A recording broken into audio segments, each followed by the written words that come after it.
Now, raise your hands if you're familiar with the Texas Immersive Institute. Oh, a few of us. I'll love to hear that. Well, for those of you not in the know, we are a new institute and clearly we're made up of not just humans. Established about a year ago with the missions of exploring the future of communications, we're really here to share all of the different knowledge that and all of the different emerging technologies we're curious about. If you want to know more about us, just make sure to use your corporeal form and head across the bridge to the sixth floor. There you'll see how we're working with new technologies like me. We also conduct applied research and design immersive experiences.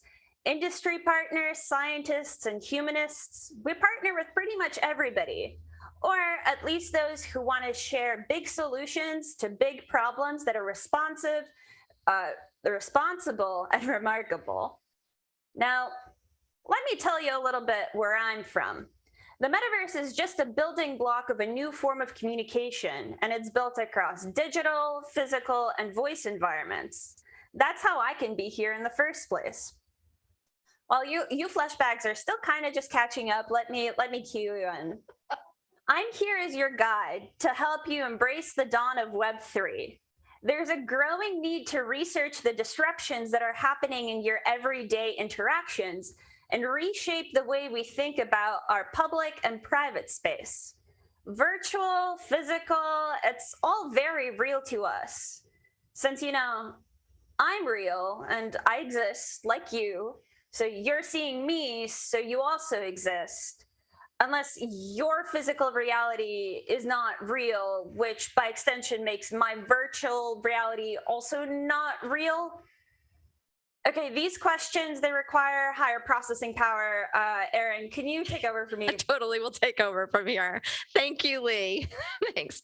Okay, like Lee said, my name is Erin Riley. I'm the founding director of Texas Immersive Institute, and welcome to our first Think and Do Summit with virtual beings like Lee. So I wanted to share with you a little bit about some of our research questions that's going to drive our agenda over the next couple of years. These are the 5 key questions we're looking at in order for us to actually understand the metaverse and how we belong and participate and engage within it. The first question is, how do we build experiences on the spatial web that are magnitudes more immersive? This might be thinking about how do we embody both the physical and digital spaces? How do we move beyond the 2D web to a 3D spatial web? Another question we're exploring is how can we gain public trust? And really think about how do we foster ethical behaviors by building on decentralized protocols. We also want to look at how we change the paradigm where everything in the internet currently is a walled garden. So how do we think about interoperability and persistence to move across these spaces? And lastly, how can we help transform the currency and the business models that exist on the internet instead of the ad-based models that we've become accustomed to? Now, that's a lot to unpack. So we're beginning with the first question, which I haven't shared with you yet. And that is, how will new forms of storytelling and more humanized characters influence our content? So to kickstart the agenda, over the summer, Lee, who you've met, both in digital and physical form, if she wants to wave, we got together and we organized a research group that began exploring how to humanize characters. And we wanted to look at how they will influence the way we live, learn, and work together. Now, our goal for today's summit is to encourage you to learn, to play, to ideate solutions on how virtual beings can amplify the hospitality industries. Hence why Lee has been your guide to get you ready. No, you all know where the bathrooms are, so we should be good to go. So to address this, we wanted to bring both industry and academia together. And when I look out in the room and know a few of you, I think we've just done just that. So today, I want you to lean in and engage. We have a great lineup of experts here with our moderators from our research group who are going to offer you insights into what virtual beings are, where they're being used, ponder the relationship of trust with these new characters, and hope you'll join in the discussion and see where it goes. And we've got some great participation strategy opportunities for you during break. Now, we're thrilled to have a UT alum, Kathy Hackle, right here with us. Kathy is able to join us today and not just through the metaverse, in person, which we love. Last time we met all the students, it was through online means. But we're hoping Kathy's here. We know Kathy will be here to inspire us as we kick this off. So let me give you a little background about Kathy. She is a globally recognized metaverse Web3 strategist, tech futurist, sought after business executive, speaker, and media personality with deep expertise working in metaverse-related fields with companies like HTC Vive, Magic Leap, Amazon Web Services. She's the Chief Metaverse Officer. I love that. Like, I love when there's new titles that you're like, what? My company doesn't have a Chief Metaverse Officer. I'm like more than a decade ago, I remember when Chief Participation Officer became a thing, and it's like, yeah, keep going forward. It's awesome. Co-founder of Journey, where she leads Journey's Metaverse Studio, working with the world's top brands metaverse, Web3 strategies. She's totally going to unpack this for us. NFTs, gaming, virtual fashion, and how to extend their brands into virtual worlds. Her consultancy, Future Intelligence Group, was acquired in just 10 months and is now a part of Journey. So welcome, Kathy. Thank you. Well, happy to be back. All right, I can take this now, right? I have the power? Okay. Awesome. So yeah, Lee, feel free to jump in if I offend you or something. So right now, I'm going to take you on a bit of a journey into the metaverse and Web3, try to make sense of it. Who here feels like, actually, I'm going to ask it this way. Who here fears the metaverse? Who's scared? Okay. Okay, we got a couple people. Okay, totally fine. Okay, one more back there. What I'm trying to do here today is kind of help you understand kind of what's coming, ease some of those fears, maybe ease the, maybe convert you. Who knows? We'll see. But I do want to start. I start all my talks always talking about kind of how I see it. I am a professionally trained futurist, so I am trained in strategic foresight.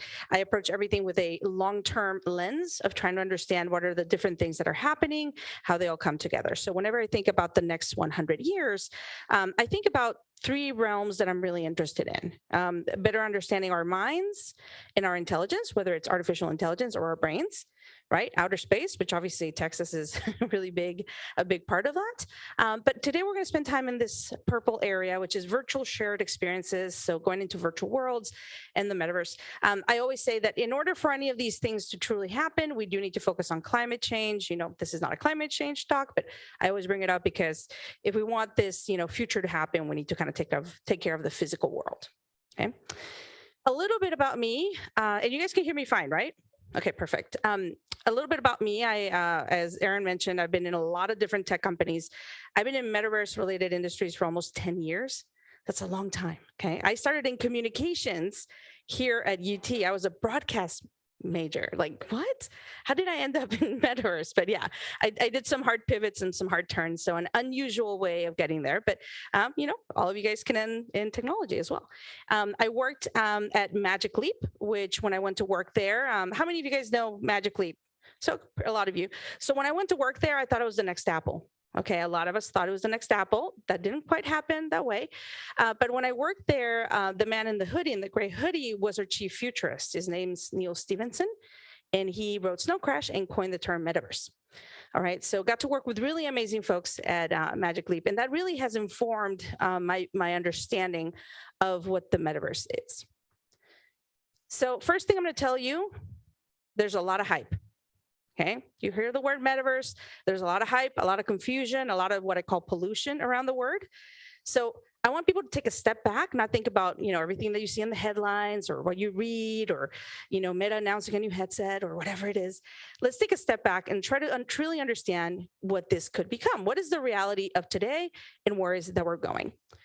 Because it's being built today. right? It's not fully here in its full promise. It is being built today, which is the opportunity for everyone in this room. So with any talk about the internet, you have to have cats. So we're going to go through the evolution of the internet.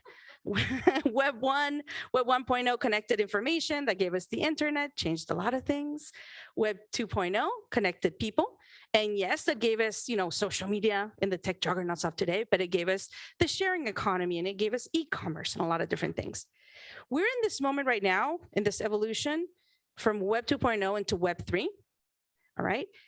We're really in Web 2.5 right now, kind of thing. But Web 3, what happens here is that you're connecting people, places, and things, or people, spaces, and assets. And these people, places, and things, or assets can be in fully virtual environments, but they will also be in the physical world, right? That is just hasn't been fully enabled. So in this evolution of the internet and how things are connected, we start to talk about the metaverse. The word of this, the metaverse. I always tell people, there's no agreed upon definition, really. Most of us do think it's the successor state to today's mobile internet in some ways. It's a more immersive internet that is, 3D, could be all around us, persistent, social, those sorts of things. It's about virtual shared experiences that happen both in virtual spaces, but also the physical world. You're going to hear me say that a million times because I think people forget that. If you wanted a more textbook definition, this one's from my friend Matthew Ball, who is also kind of one of the people that is well known about writing and exploration about the metaverse. This is more of a textbook definition if you wanted to have one. So I see some folks taking a picture. What I'll tell you about the metaverse is that if it is the successor state to today's mobile internet, it is enabled by many different technologies. Right? It is enabled by AR, VR, our phones. You've got NFTs and blockchain, 5G, conversational AI and virtual beings, cloud computing, edge computing. I mean, almost grab any tech jargon name word here, and you can put it up there. What it is not one single technology. So it's not VR. It is not Ready Player One. Okay, people? I think everyone saw the movie or read the book and they're like, that's the metaverse. I'm like, no, we should all want those graphics. Yes, but no, not the dystopian part of it. Okay. And it is not one single company. Okay. So it's not Meta. I always get that. Are they going to rule the metaverse? And like in their current state, they cannot. So because you need all those enabling technologies, right? So it is not one single technology and it is not one single company. What is the difference between Web3 and the metaverse? Right? Because some people will use them interchangeably. To me, the difference is this. They're intrinsically linked, but they're not interchangeable in the sense that when you're talking about Web3, you're talking about how these people, places, and things that I mentioned are connected in that future state of the internet. When you talk about the metaverse, you're talking more about how you will experience that future state of the internet, right? So it's more about content, a lot of different things, the infrastructure, et cetera.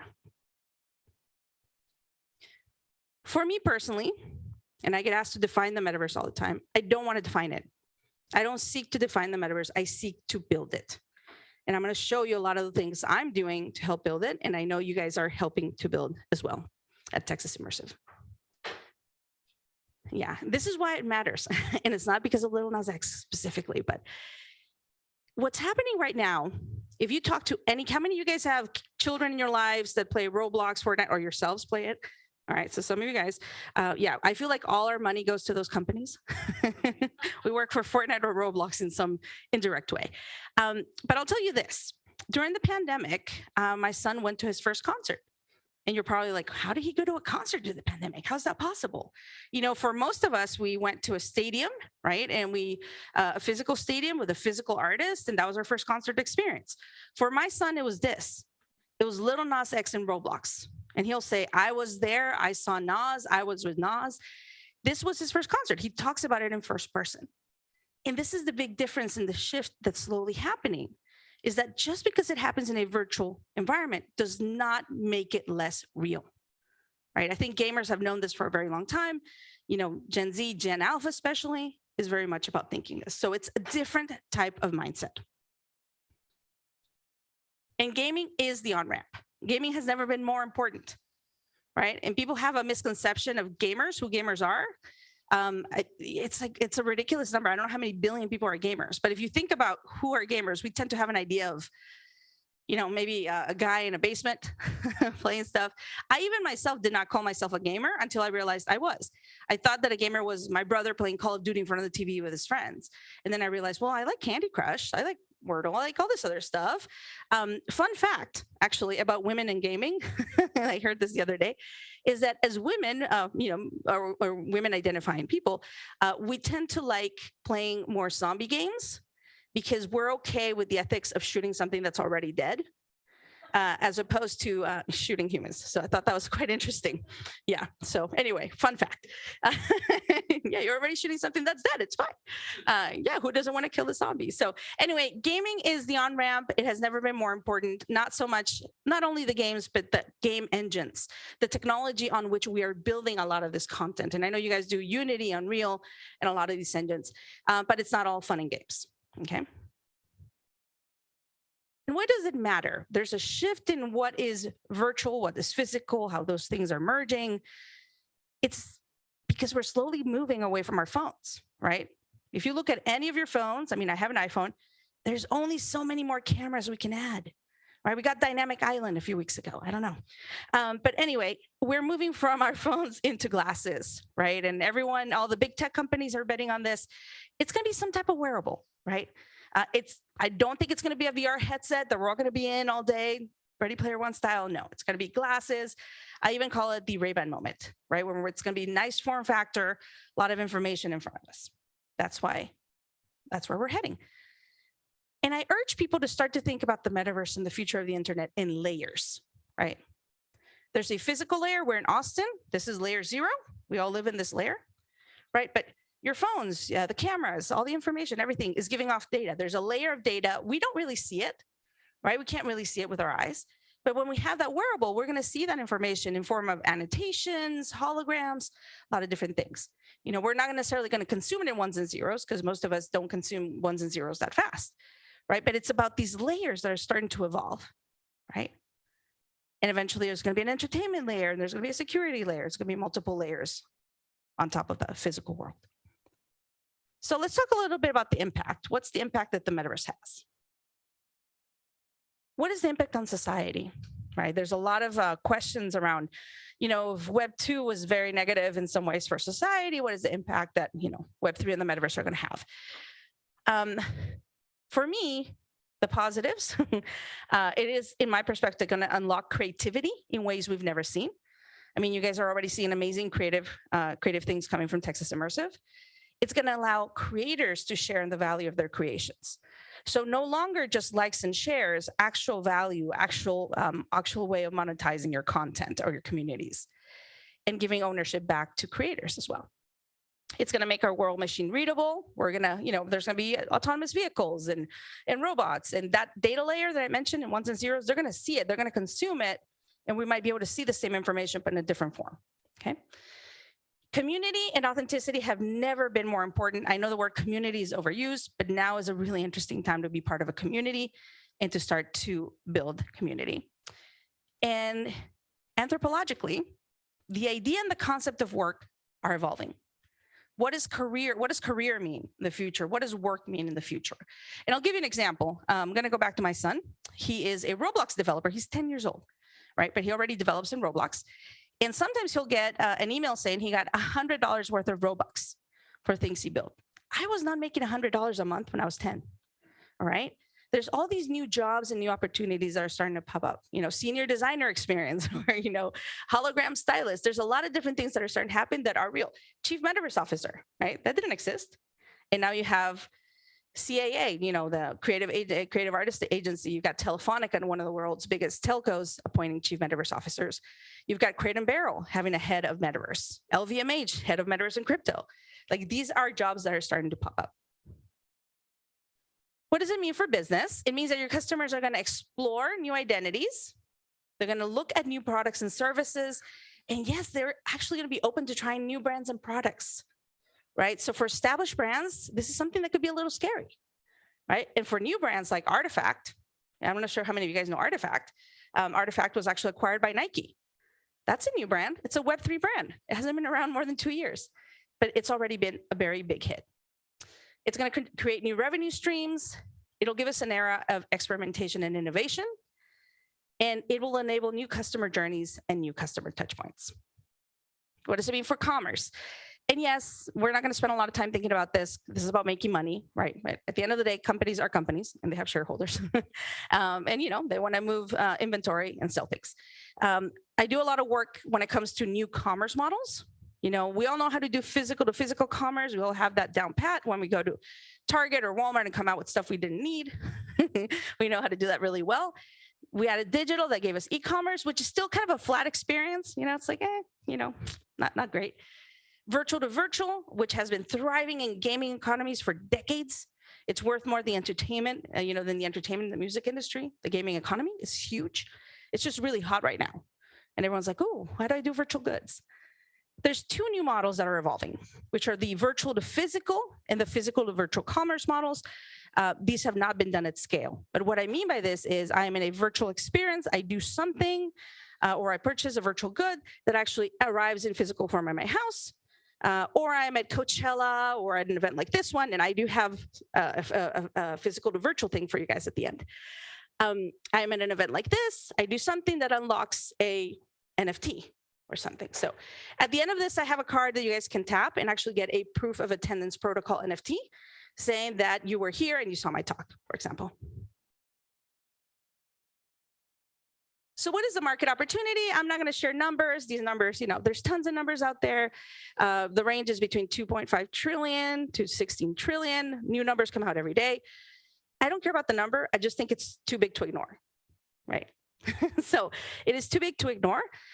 It'll potentially impact every aspect of our lives if the physical world is fully enabled, right? And to me, the holy grail is when we fully merge physical and virtual seamlessly. So how do you start building in this world? I'm going to walk you through some of the ways that people are building, and then I'm going to talk to you about how I'm building. Virtual worlds, that's an easy one. The gaming space is thriving. What I mean by virtual worlds, gaming spaces right now, really, but there's two types, the centralized ones. So, a Fortnite, a Roblox, those sorts of things controlled by a company. And then there's decentralized platforms, which are a little bit smaller. They usually tend to be on the blockchain. They might be run by a DAO. There's many different forms, but they tend to be on the blockchain. There tends to be some level of ownership when it comes to the game or assets within the game. Not full interoperability just yet. I think whoever solves that is going to be it's going to be a big person in the industry. But there's these two types of virtual worlds. Just an example of some of the names out there. What you are starting to see is some of these centralized platforms start to flirt a little bit more with the decentralized aspect, maybe not fully, but starting to think about how they start incorporating these things. You also have NFTs and blockchain. If you wanted to understand NFTs, there's an explanation. Who here feels like they understand NFTs? Okay, so we got some. Who has NFTs in their crypto wallet? Okay, good. I like that. But NFTs, I'll do the very, very basic 101 for you guys. Hypothetically, let's say I have a digital Babe Ruth card and you have a digital Babe Ruth card. They're potentially not the same year, not the same condition, et cetera. We can't just do a one-to-one, exchange. It's not the same. It's not a dollar to a dollar. So these are assets that are unique, usually sometimes one-of-one or a series, depending what it is, they're digital assets that are on the blockchain, okay? And that you can own depending on what the smart contract or the underlying code that is underneath that asset says, okay? So it could be a photo, it could be a video, it could be a song, it could be many different things. But there's usually a component of the blockchain technology. So it's like a virtual deed that says you own this, or you own a part of this, or you own the commercial rights to something, right? So with NFTs, you see a lot of exploration happening, a lot of brands doing NFTs, jumping and doing a lot of things. This is a very simple idea of a customer journey. You know how I talked about new customer journeys? This is an example of a customer journey for an NFT, very basic one. This is like you putting a picture up on OpenSea. Okay? It can be much more complicated, but it's just an idea of how these new customer journeys happen. Okay?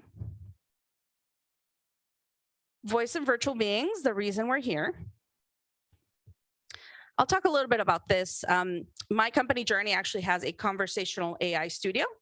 And, we're hoping to work with a lot of partners like Unique to work on virtual beings. But to me, conversational AI is going to help us navigate the metaverse. I always say this, if we're wearing glasses, are we going to be typing into virtual keyboards? That just seems like, everyone's going to be walking around with virtual keyboards. No, you're probably going to talk. You're probably going to talk to your glasses. Eventually, you might read your thoughts.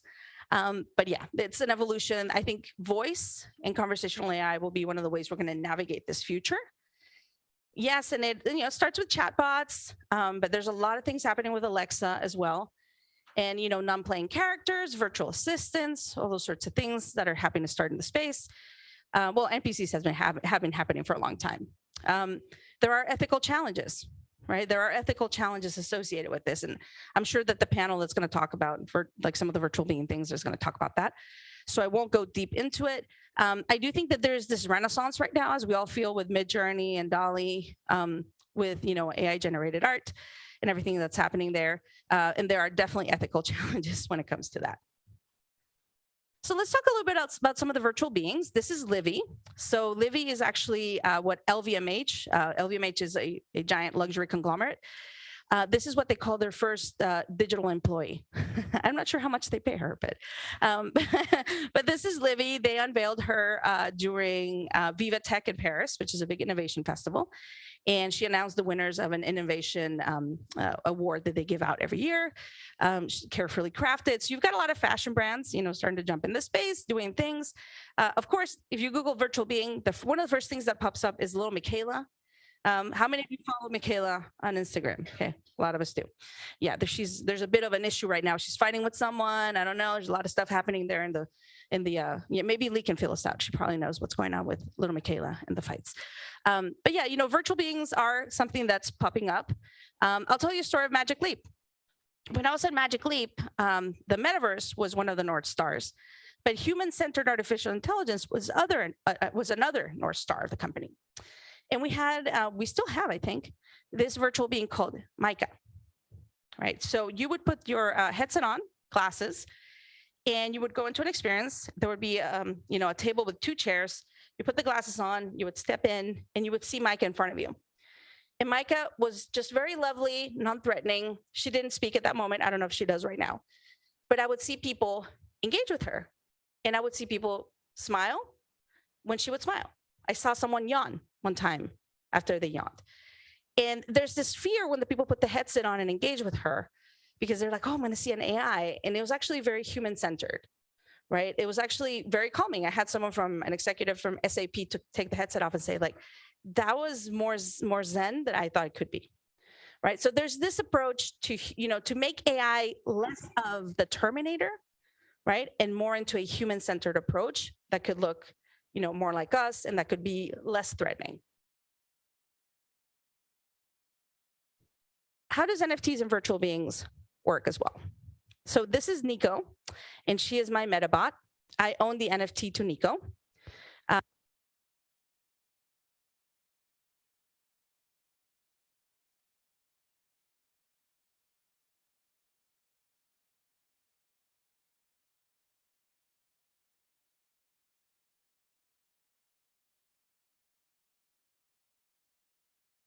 I can also go, you guys can hear me though, right?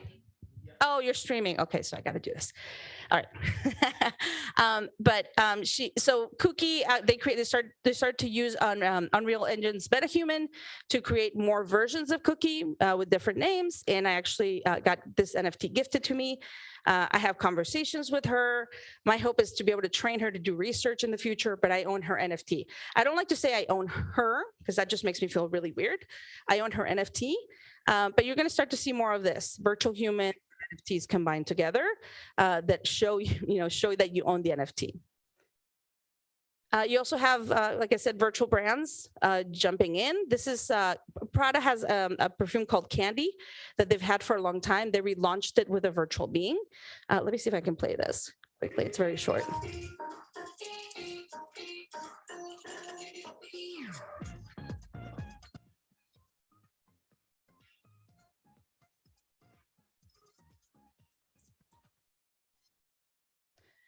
So with Candy, they did a few things so people would try to understand that she was virtual, like like pink eyes. No one has pink eyes normally. You would need contact lenses for that. I will tell you this: I was in Paris not too long ago, and I was at the airport. And if you know the Paris airport, there's tons of shops to do luxury shopping there. But I see this giant billboard, and in it's like this big loop of commercials. And they had one for an Armani perfume with Kate Blanchett. They had another Armani perfume with Jake Gyllenhaal. They had a the Alien perfume commercial with Willow Smith, and then they had the Prada candy commercial. And Candy actually looked more human than Willow did, which was really interesting to me because Willow's like, supposed to be like alien goddess. So yeah, it was really interesting to watch. And I was like, no one here understands what they're seeing. They're seeing Kate Blanchett, Jake Gyllenhaal, and Willow Smith with Candy. Like they're not understanding what they're seeing here. You're starting to see more and more of the virtual beings kind of pop into not only advertising, but also people not realizing they're looking at that. This is Balenciaga's Afterworld. So during the pandemic, you couldn't really have fashion shows. So Balenciaga worked with Dimension Studio and Avatar Dimension, which is a studio I used to work at, to create the largest volumetric scan at that moment. It was 50 models wearing the clothing. They put those models in volumetric video into a video game in VR, and that's how they did their fashion show. It was very successful. Then they took those assets and actually took those assets into Unreal, and using MetaHuman, they created more storylines for future fashion launches. And I hope that these QR codes work for you guys. But this is another work around virtual beings, not virtual beings because they're real human people, but it's volumetric video. So it's a virtualization of the human, it's 3D performance capture, right, of the highest quality. So I'll tell you a little bit about the middle one. And I don't know if it's activated yet, but if not, I'll activate it in a little bit. The middle one was actually in 2018. I launched the world's first holographic press release. It was in Snapchat. It was using a low quality volumetric video of myself, but it's still PRSA. I launched it at a PRSA conference here in Austin. And it was kind of revolutionary at that time. On the other side, it was a COVID vaccine campaign that I did with a friend. And basically we got Don Staley, who's one of the top coaches at WNBA, and Aaliyah Boston, which is one of the top players. And we did volumetric capture, so holograms, for lack of a better word, of them promoting vaccination for athletes. So some of you guys are seeing them, right? Yeah, you're seeing them. And then also with volumetric video, this is work with a country singer that did a whole music video where we use volumetric video to put inside the music video. So it's people could see and engage with him in a different way. So that's just a gif of it. That's Don Staley, so it's working. But yeah, these are not virtual beings per se. They're virtual versions of real people. Right. I will say something interesting. When I did do my first hologram, after doing the project, I realized I didn't own the rights to my hologram. That was pretty scary. So eventually I went back and negotiated and owned the rights, but that's going to be a big issue potentially in the future when it comes to volumetric video. So I'll tell you how I metaverse. I actually got to do something really cool. I got to be the first person at NASDAQ's market site to open up the markets, both by ringing the bell in the physical world and also in a virtual world. So I'll play this.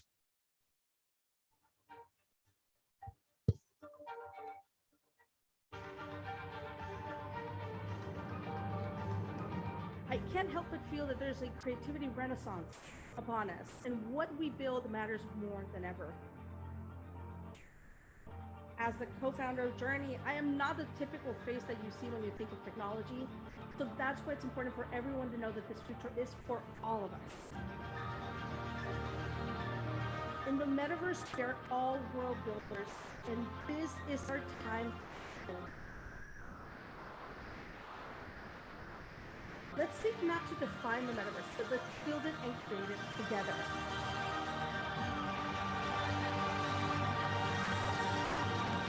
Here are the opening bells at the NASDAQ Journey Innovation and Design Consultancy. It is Journey, creator of immersive experiences, ringing the bell in the metaverse.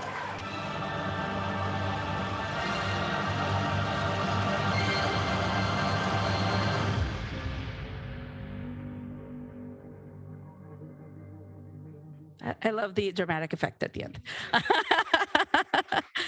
But yeah, these things are happening, right? These things are starting to happen. You have CNBC, Bloomberg taking an actual virtual world bell ringing.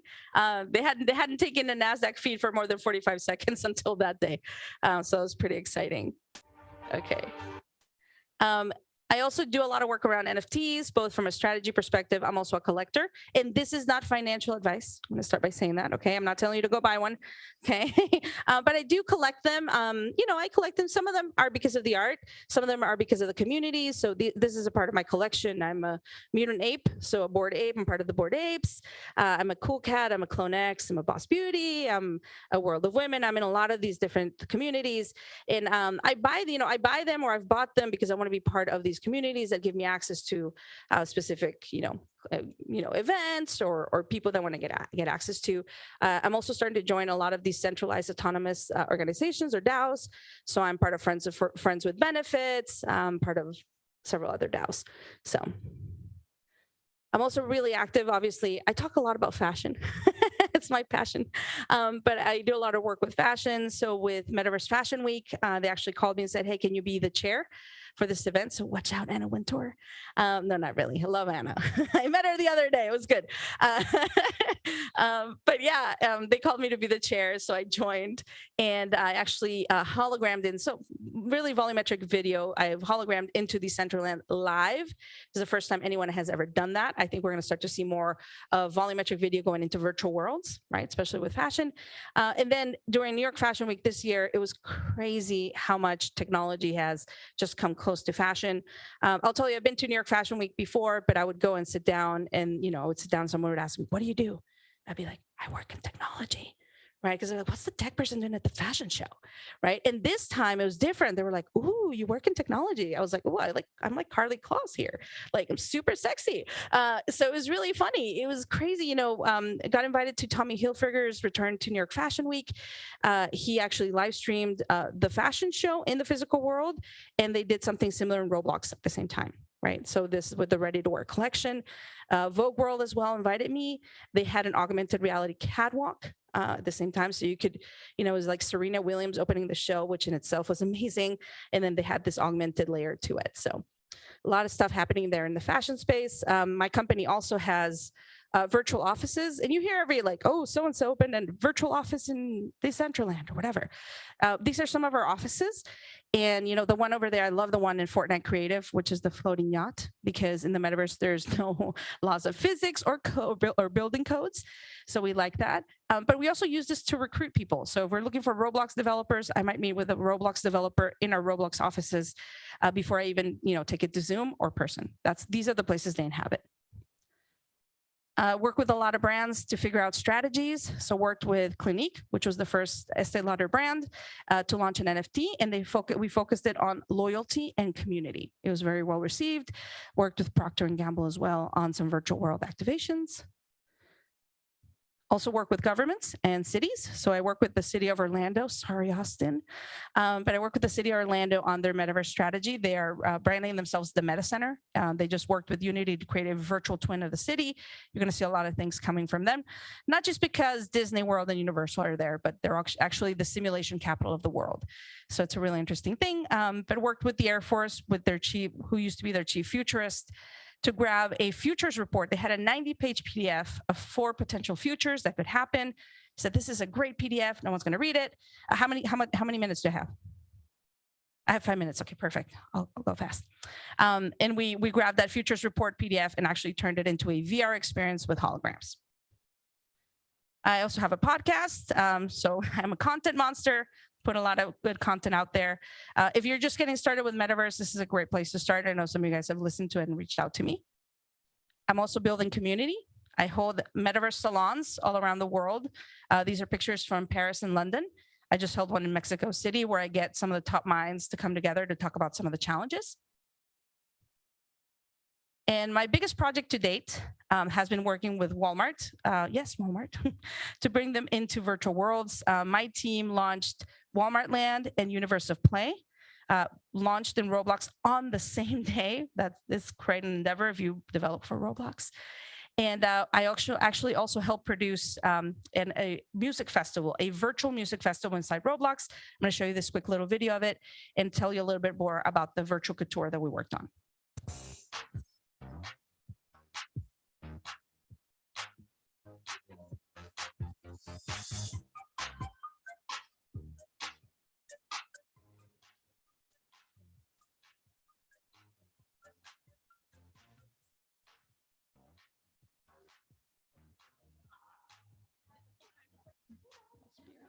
This is sick. I am gonna wear this spandex suit. Love it. So sick, bro. Can I have the measurements, Michael? Like an alien. Whoa, I feel like I'm in the Matrix. I might need to tighten that. Calibration, around for me. Bro, this is so swaggy. All right, here we go. This is a take. Mocap scenes. And playback.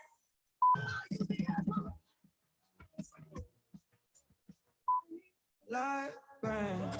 Only ones I keep around me is my fam.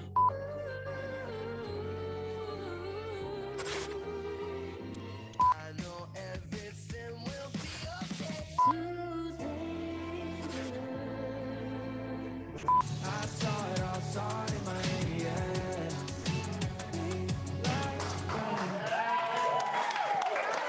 So that's the first time anyone in Roblox does a festival of this magnitude. 3 artists, 3 songs per artist, all motion captured and animated, 30 to 34 minute set.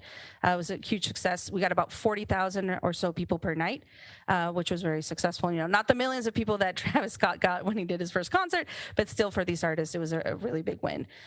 So I can add virtual concert producer to my list of things I've accomplished.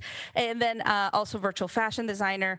I worked with each one of these artists and their teams to come up with virtual couture. So bespoke moments of virtual fashion that have impact. And we created a new look for Kane. We worked with Youngblood to kind of bring his style into the virtual world. And then with Madison, we actually worked in a beautiful gown that took hours and hours and hours of work. I usually said probably took longer to create this virtual dress than it did the physical one. So what does it mean for you? It means that there is a moment of reinvention. This is a new era. This is an important moment to rethink, who you are, what your role is, to rethink infrastructure, to rethink data ownership. Okay, that you mentioned data ownership. I think trying, hopefully owning some of our data or getting some of our data back is going to be really good for humanity. It's a time to rethink business models, new companies. My company didn't exist 2 years ago. And there are definitely going to be a lot of risks and challenges and new opportunities. I'm not going to go too deep into this, but these are some of the things that I see happening. There are geopolitical issues related to the metaverse, some environmental that's changed a little bit with NFTs going, with the Ethereum blockchain going into the merge, but before I leave you, I want to show you, this is a concept video from Adobe on what that further convergence of physical and digital can look like. Because normally we tend to see very dystopic images of that future. I like this video because I think you can draw some inspiration and say, what am I going to build? So. Can you play it for me? Yeah. You're going to have to play it for me.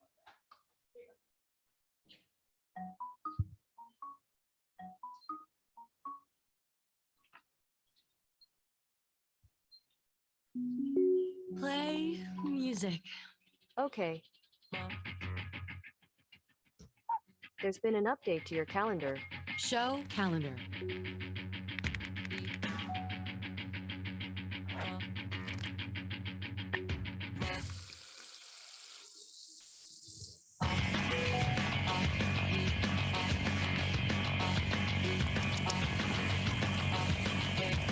There's an accident ahead.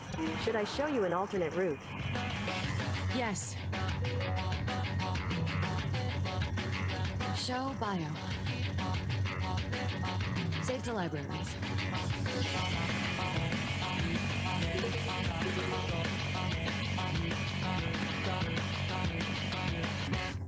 Oh, hey, Jordan. Hey, Rory. Yeah. We all need that.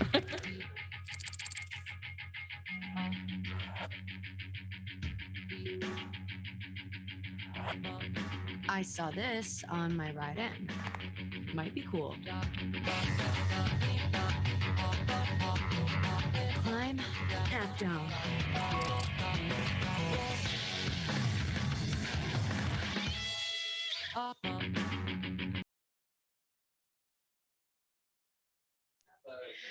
All right. Oh, all right. Hi, everyone. Can you all hear me okay? Everybody here? All right. So we're going to get started with our first panel. Hi, everyone. My name is MJ. I am a faculty member in the Department of Computer Science. I'm also a senior fellow with Texas Immersive. And with our first panel today, we are going to be talking about the creation process of creating virtual beings. I'm joined here by Dr. Marjorie Zielke from UT Dallas, Michael Kaplan from NVIDIA, and joining us remotely is Grant Thomas from Accenture Song. We have Grant. Aha. Hi. So we're going to start by letting each of the panelists introduce themselves and their work with virtual beings, and then we will go through a few questions for discussion. And then at the end, we'll have time for some Q&A from the audience. So with that, Marjorie, would you like to introduce yourself? Well, thanks for having me. I'm Marge Zielke, and I work for UT Dallas, so I'm a Comet and not a Longhorn. Whoosh. It's the same thing, right? Anyway, thanks for having me. I'm the director of a center called the Center for Simulation and Synthetic Humans. I can't tell you how impressed I was to get an email saying, hey, you want to talk at this conference on virtual beings? I'm like, what? Somebody else does what I do, right? So anyway, but I'm a research professor there, and we're a group of, like Kathy was saying, computer scientists, brain scientists, and then animation. I know Aaron's familiar with arts and technology. Hire all those kids, and I have full-time staff, and then we collaborate with faculty all over, and then bring lots of graduate and undergrad. It's a really beautiful model, works great. So my work is, I'm going to show you a video I've done about our NS. So my lab, we have kind of a timeline or a portfolio of projects we do. I do National Science Foundation, very proud of our funding from National Science Foundation, working on virtual humans. Then I have, in fact, I was in Austin anyway, because I have a big project on with TxDOT, doing virtual interactive management with interviewing capability with virtual humans. NIH funded, it's had a story published on our virtual dyslexia therapist. So I work largely in medical, but I have an MBA. I started off in marketing, so I'm kind of, so I'm using platforms to design virtual humans. They could be used for lots of things, like I'm working medical, but really what I'm trying to work through is how do they integrate with us, and how do we get, I have this very modest goal if I want to create the most like virtual human ever. I'm not done yet, but that's kind of what I'm working on. So I have a little video as a way of introduction to my lab.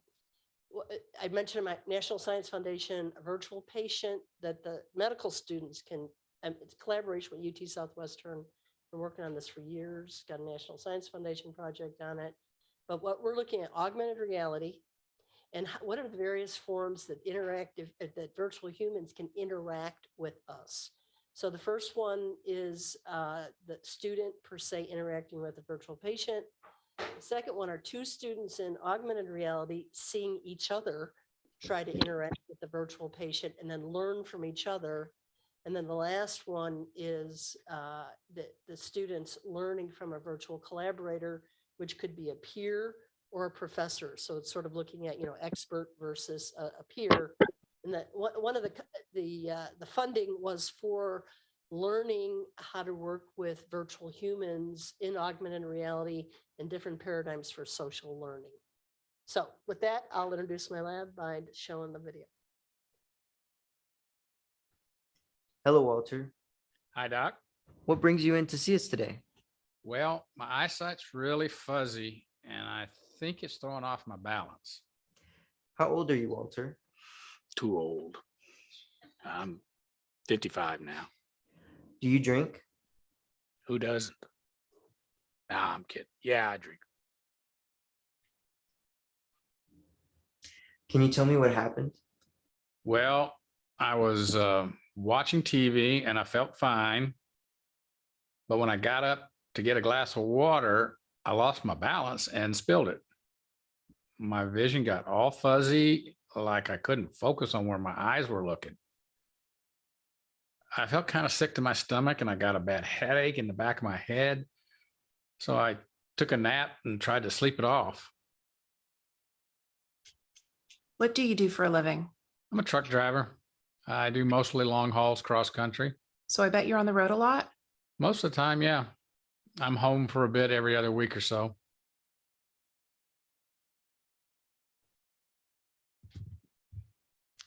All right, thank you, Marge. And Michael, would you like to introduce yourself next? Yeah, I'm gonna actually stand if that's okay. Perfect. Hey, thanks everybody. My name is Michael Campbell. I'm at NVIDIA, if you know who that company is. If you don't, you should. So I'm not getting but you should. So I head up our business development efforts in the entertainment space. This whole topic of virtual beings, it expands beyond media entertainment. This is a very M&E-centric day, but it goes well beyond that. I love Kathy's setup for the day.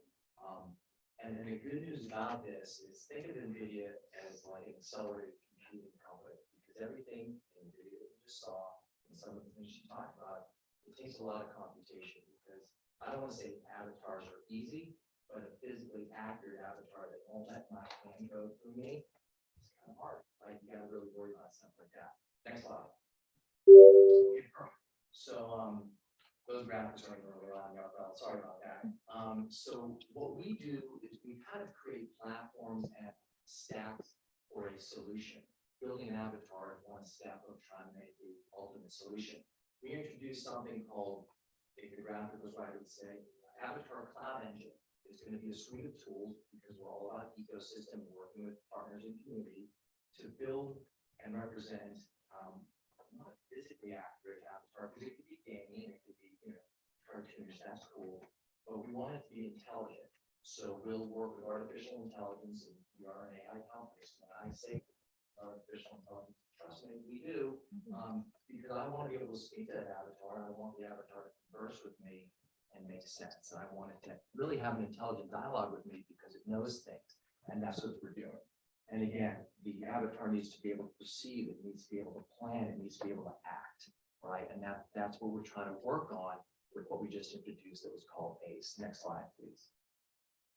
This is our CEO. His name is Jensen. This is Toy Jensen. I think Toy Jensen, when I talk with his daughter, she says Toy Jensen sometimes nicer than the real Jensen. But again, this is everything. I'm not going to read around, but you can take a look at the letters were right, which they were when I said it. All these things are what we're kind of worried about that the avatar needs to be aware of. For NVIDIA, if you kind of follow our history, we're all about graphics and vision. I think the last 14 years, every film nominated for visual effects Oscar used our technology. Next slide, please. So for us, we almost go virtual being avatar, but we're also pretty excited about digital humans. And, it's not just us. We work, MetaHuman's awesome tech. We work with Epic all the time. We work with a lot of other folks in the industry as well. But again, what we're going to do is we're going to take physics technology. We're going to take natural language processing, speech recognition. We're going to take pose estimation. We're going to be doing tracking, and all of that, like I said before, is computational heavy. We're going to work with our tech to make sure that this type of a character is as real as possible. And, I promised I wasn't going to say uncanny valley, but I just did it, because you want to be, that's the only time, because you want to be able to converse with something that doesn't really weird you out. And we're trying to make sure that we take care of that. Next slide.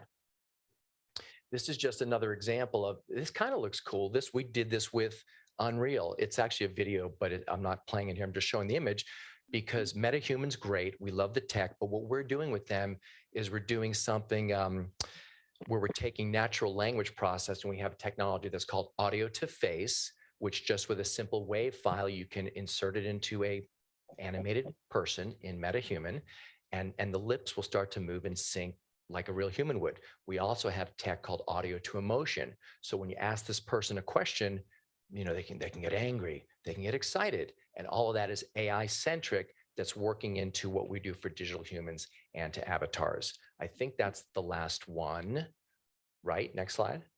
Oh no, it's not. Dang it. Okay. All right. So again, as I said, I'll quickly buzz through this too, because everything I said earlier in the presentation is about this, right? It's hard. We don't want to do easy stuff because you could all go home and do a mocap on your face and now your little avatar is created. Do it. That's cool. But we want to kind of tackle the toughest challenges. So everything we do, I talked about Stack. You know, you need technology. You can do it in the cloud. You can do it on your PCs, whatever. But we kind of build up that process of compute. And we do software, hardware. We get all these type of things going on that you and your friends can start to make this work, again, to build as realistic, as lifelike, and as physically accurate as possible. That's our goal. I think that's the last slide. Yes, it is. All right, thank you, Michael. And Grant, if you can hear me, joining us remotely is Grant. Would you like to introduce yourself, Grant? Hi, yeah, I'm Grant Thomas. Like the slide said before, I'm a creative director with a focus on creative technology at Accenture Song. I'm part of the North America brand group there, and it's awesome. And we're making cool stuff. But I'm here to talk about mostly a project I did in the past when I was at Wieden & Kennedy. I worked there for about 9 years, and I was part of their innovation group, and then worked on the KFC brand team where we made this thing, which is a virtual influencer version of Colonel Sanders. And the way this idea came about is you basically have this man who will do anything, literally anything, to sell fried chicken. And so we could get away with making anything as long as it lived up to that promise. So in this case, we saw the trend of virtual influencers and on Instagram, and just the trend of influencers in general, and felt it was the time for Colonel Sanders to reintroduce himself as a good-looking, trendy millennial guy. So next slide. And I think that the DNA of that was, I think my partner and I on the project, he's a copywriter. We spent a lot of time reading The Rock's Facebook posts. They're relentlessly positive and hilarious. He's jet setting. He's on the private jet having business meetings. But we also love the sleazy style of millennial musician, Father John Misty, and then married that with Colonel Sanders, again, a man who'll do anything, literally anything to sell you fried chicken. All right, last slide. And then, we love influencers. They're so ridiculous.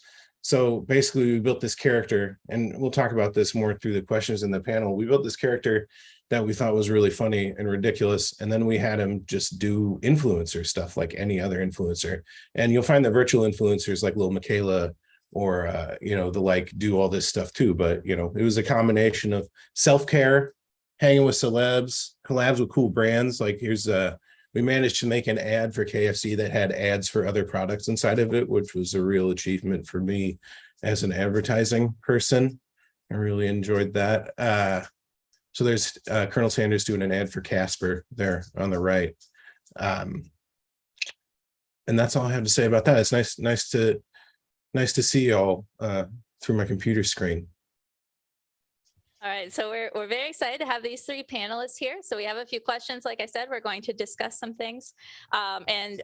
This first panel, we are really going to be focused on the creation process. And as you heard from their intros, all three of our panelists have very different backgrounds, and they approach this from very different perspectives. So our first question is, when you approach the task of creating a virtual being, what's the first thing that you do? How do you and your team start the process, and what are the first things you're thinking about? Michael, would you like to lead us off with this one? Yeah, I think maybe you begin with the end in mind. You understand what the deliverable is going to be. And then, who's your audience? So again, we take a look at it. We work with so many companies and so many post-production VFX places. When we do a project, we're all about focusing on what the end game is. We try to eat our own dog food. So everything that I talked about earlier, as we start to build things out, we will infuse it with NVIDIA tech. Don't want it to be too much of a pitch here, but we try to make it as realistic and visually amazing every time out, because I think the bar gets raised every time you put a production together. You want to pass it to Marge? Well, so my projects to date are oriented around very explicit knowledge domains. So the patient you saw is emulating stroke. And these are literally UT Southwestern medical school students that are practicing. So it's, we have fun, but it's serious, right? I mean, I can't say, hey, I think the stroke would be cooler if something or other, I mean, it's gotta be a stroke. And then, my virtual dyslexia therapist, that is being driven by a world-class virtual dyslexia therapist. Another project I have is a impaired driver, and he can either be drunk or high. And so, but I've had this project, another project with TxDOT, where we've gone around Texas and had police officers practice trying to find out if this person is impaired or not. And again, very serious stuff, right? Because I often get projects because it's hard to find the real one. So, they do get people drunk to practice on. They do not get people high to practice on. But, it's hard, as you can imagine, that's hard to do, right? Like, you got to run around getting people drunk so you can practice. So it has to be perfect. So I work a lot with subject matter experts, and that's like super critical to what I do before I can get anywhere near the people who are actually going to be using our virtual humans. All right, great. And Grant, what about you? I think in my case, it's really about the character. The project we're talking about in particular is really satire about culture on the internet. So we dug into that culture, and we developed a character that kind of fit with our brand idea that would work out really well. So I mean that's really detailed down from the writing for this character down to the details of wardrobe, and then ultimately you saw the guy, but he had the influencer haircut circa 2019. He had the watches and the bracelets and all of that stuff. And this is like notes we took basically from scrolling around Instagram and trying to design the perfect virtual influencer. All right, great. So let's talk a little bit about the technology that's involved in this, and specifically the sort of physical equipment side of it. So when you're thinking about the intersection between the virtual and the physical world and how the user is going to interact, whether it's with a screen or a VR headset or a phone, at what point do you make decisions around that hardware component, and what is that physicality going to be for the interaction? And Marjorie, would you like to start with this one?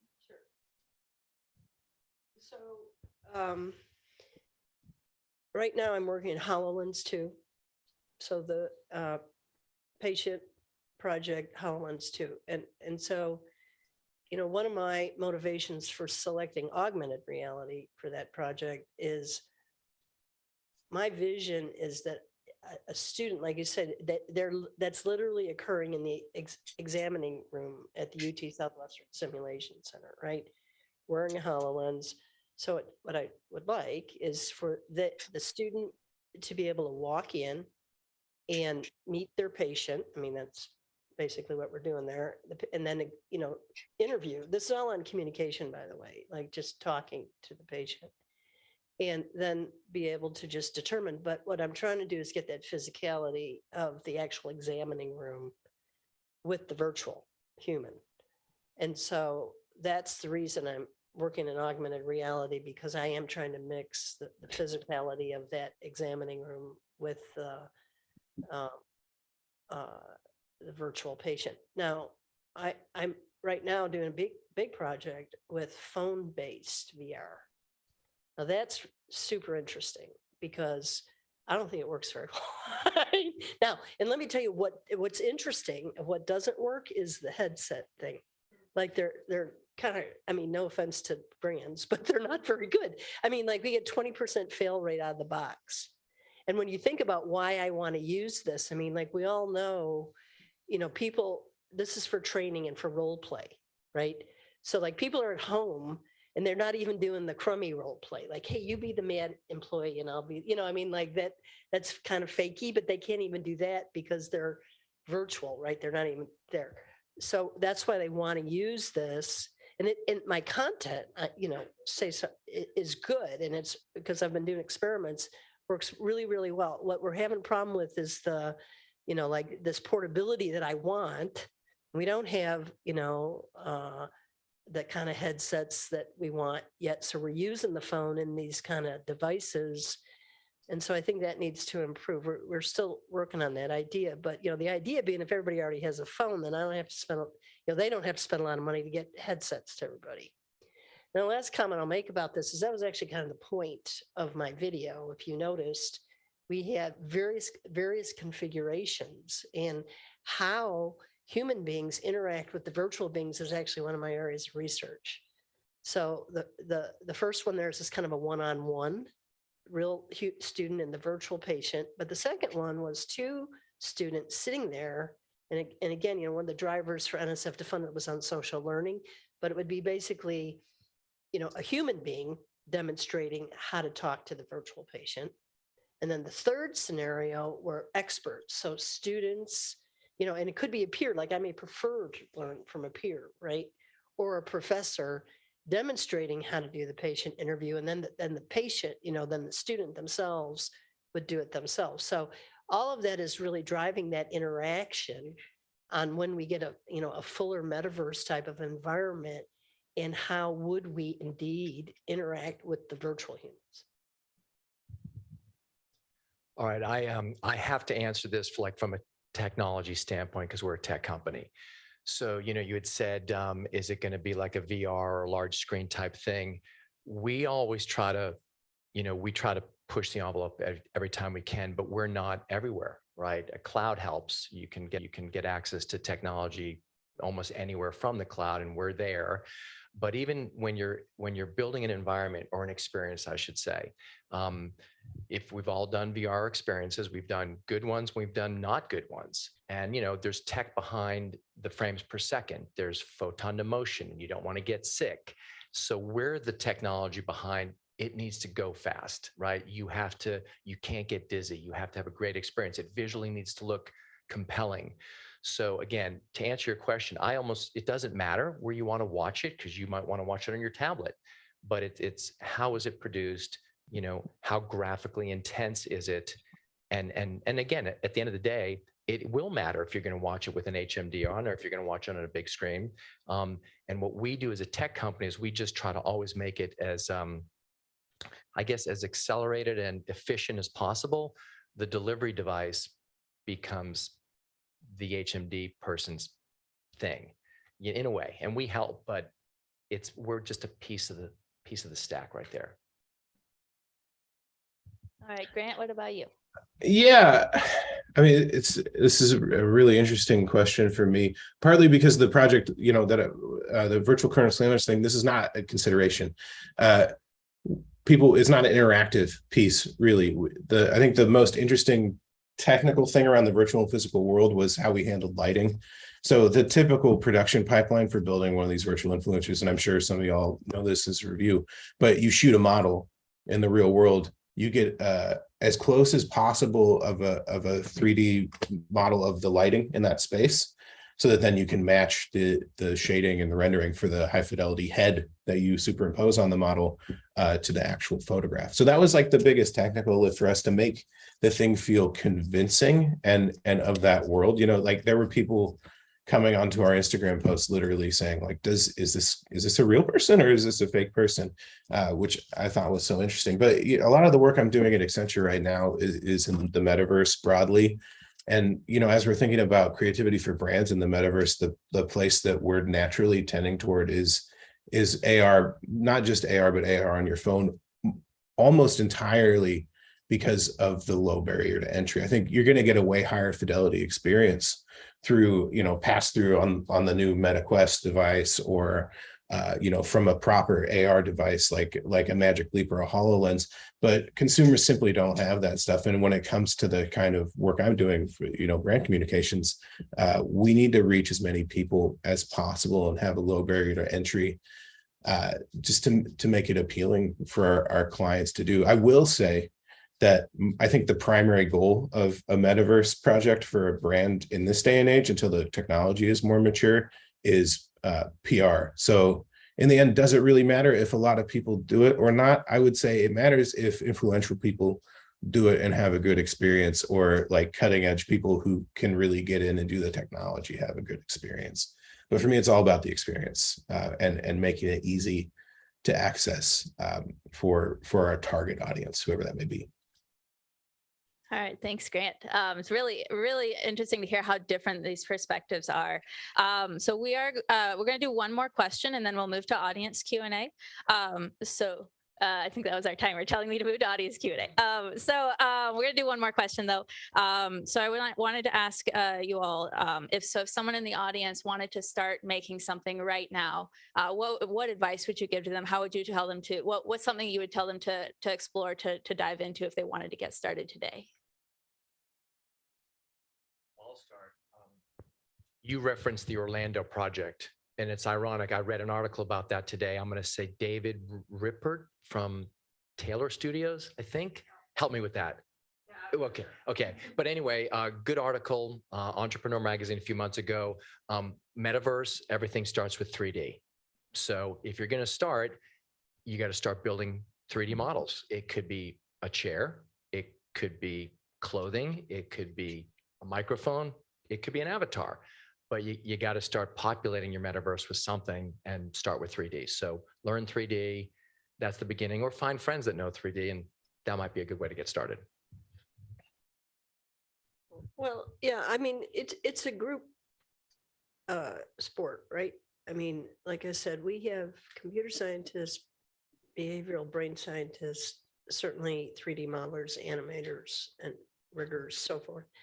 So I think it's group sport, but I kind of like, some things Kathy was saying, is that, you could be intimidated and go, oh, well, I've never, how could I do all that? But yet, the Center for Simulation and Synthetic Humans was just something I wanted to do, right? I mean, I just, hey, I'm going to start the Center for, and I did it, and we have projects, and get invited to come to Austin and stuff. So I think if you want to do that, and if that's your dream, that you can definitely do it. And what you need, I do think you kind of need to find a team. Maybe I think maybe that's kind of what y'all are doing here, right? Like having a platform where people could find collaborators and get some of their dreams off, launched. I think that's really, really important. But that's kind of what we do, is we have collaborators. And Grant? Yeah, my only advice would be to have a clear idea with a clear intention. I think you see virtual beings all the time that are terrible. Let's talk about Clippy or Bonzi Buddy. Nobody likes that stuff. It's technological maximalism. So I think what you need to consider is, do you need to actually be doing this? And if you feel it's really core to your idea, how can you make sure you're making the best use of the medium possible? And that's true for whatever you're doing, but especially when you're using technology like this, it's like unfamiliar and alien to consumers. Like there needs to be a real clear intentionality and depending on your goals, kind of a joy in interacting with this thing if you're going to do it. So, in my case, it's like have a great character and a great story, but in your case, it might be something else. All right, excellent. So we have time for a few questions from the audience. I know that we may have had some in the Discord, but we also can pass around the microphone. So if you'd like to raise your hand if you have a question. Oh, we have a runner. Someone is supposed to take this away from me.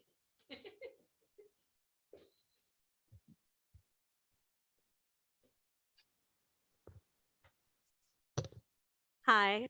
So my question was kind of catered to Marjorie, but anyone can really comment on it. So when considering virtual reality or whatever in healthcare, right? Have you reached any roadblocks when it comes to the need for physicality and physical checkups, where you need to check like reflexes and things of that nature that can't happen with an avatar?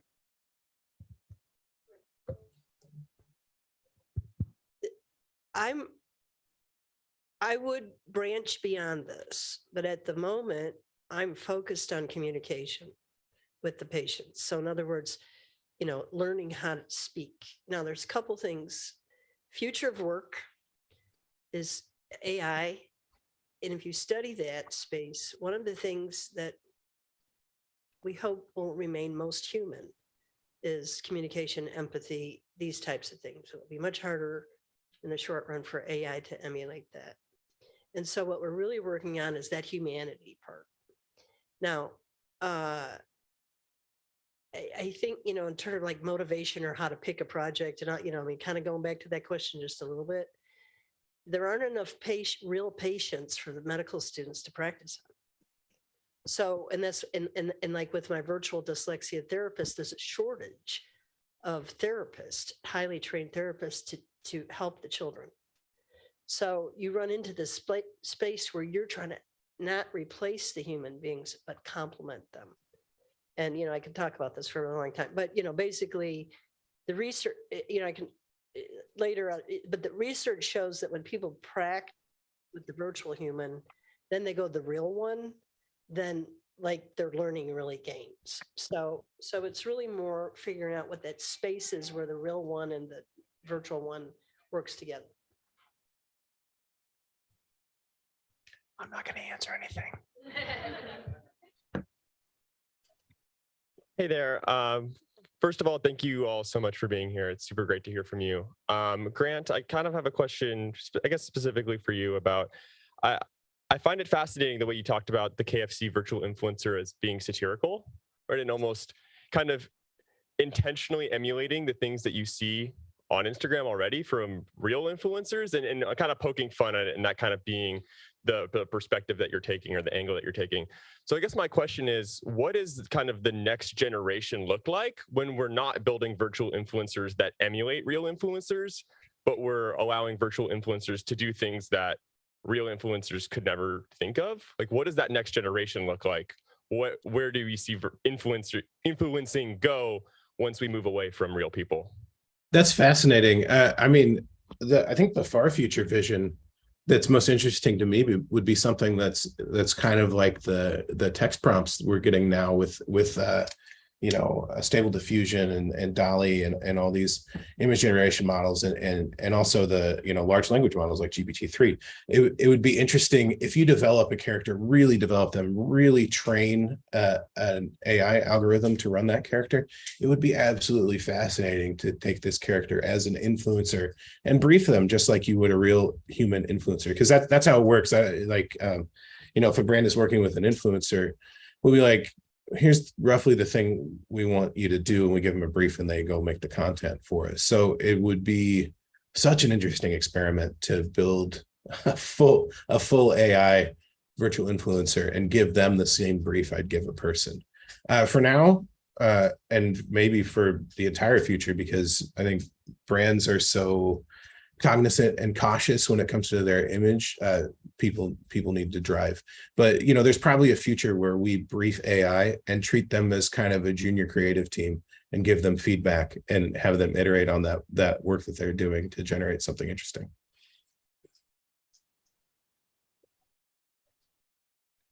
Hi, sorry, follow up to that question. So I know some of your influences when building hot Colonel Sanders was essentially like The Rock, the actual Colonel Sanders, based on how you are modeling him after. And I know when, like in previous years, when you were making Colonel Sanders, there's like Norm Macdonald, like real people, real influencers who would kind of target they had a target audience, like people who watch SNL would enjoy them. When you were creating this Colonel Sanders, did you get any backlash because he wasn't like a real person? And if you were to continue to advertise, say for KFC, do you think you would get like what kind of comments do you think you would get or support if the AI wasn't, say, like human looking, like the AI maybe modeled like the sausage AI that they have on TikTok, or it was like a piece of fried chicken, or it was just more of a figment of your imagination, if that makes sense? I mean, that's tough because I think that I don't work on KFC anymore. Wyden Kennedy doesn't work on KFC anymore. It's passed on to another agency. I won't comment on their work. But I think Colonel Sanders is so core to the story if you're using a character. So I think what's hard for me is I just don't like the idea of personifying a piece of food. But you know, the reaction to this piece was really polarizing too, which I thought was super fascinating. For me, when you're doing brand work like this, especially on the internet, any press is good press, you know, the old saying. So like some people loved it and really loved it to the point of like fan art and like kind of like sexual stuff coming out of it. And then some people really hated it, like they were deeply uncomfortable with what we did. And both of those reactions really played right into our hands of causing conversation on the platform, which is what we wanted. I have a question for Michael. Specifically because your CEO like turned into a virtual being. Can you talk a little bit about that process of, did you have to convince the CEO? Were they totally cool with it? How would you get other faces of major corporations wanting to adopt and take on this virtual being? Because I've talked about it with another company and they're like, no way are they going to be a virtual being. That's an interesting question. I think our CEO, Jensen Huang, is he's an industry luminary in the tech space, and he's a visionary. So he can see where it's going, and you know, everything that you see in his keynote, a lot of that's produced. Like some of it doesn't really exist today, but that's okay because he's about painting the vision. I think based on his reputation in tech, and I think in the industry, I would hope that others look like that could be cool. Like he's already in the metaverse, you know what I'm saying? He already has a personality and people refer to him even internally as TJ. Like we talk about TJ and it's Toy Jensen. So I guess, you know, he was thinking about it for a while. You know, our tech started getting to a point where we can maybe do something that wasn't totally smoke and mirrors. Like there's a little something there. But it's a goal now because a lot of things have to come together to pull it off for real. But he set the vision and we'll get to it.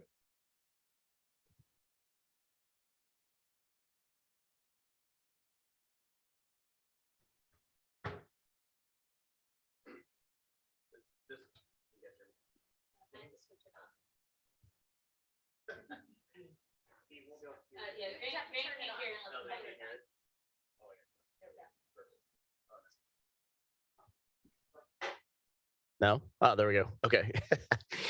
This question is for actually any of the three of you. Or my question is, everything we saw and we talked about today dealt with either the communication between people in the metaverse or characters, right? But do you ever see the metaverse going to a point where you'll have a workforce in the metaverse, right? So, you know, employees in the metaverse, right? Because when I see this, it's all, you know, humans and people, right, inside the metaverse. But, you know, if you're looking at, hey, how do I monetize this and create a workforce or look at a way to do this within a business, do you see a workforce in the metaverse at some point?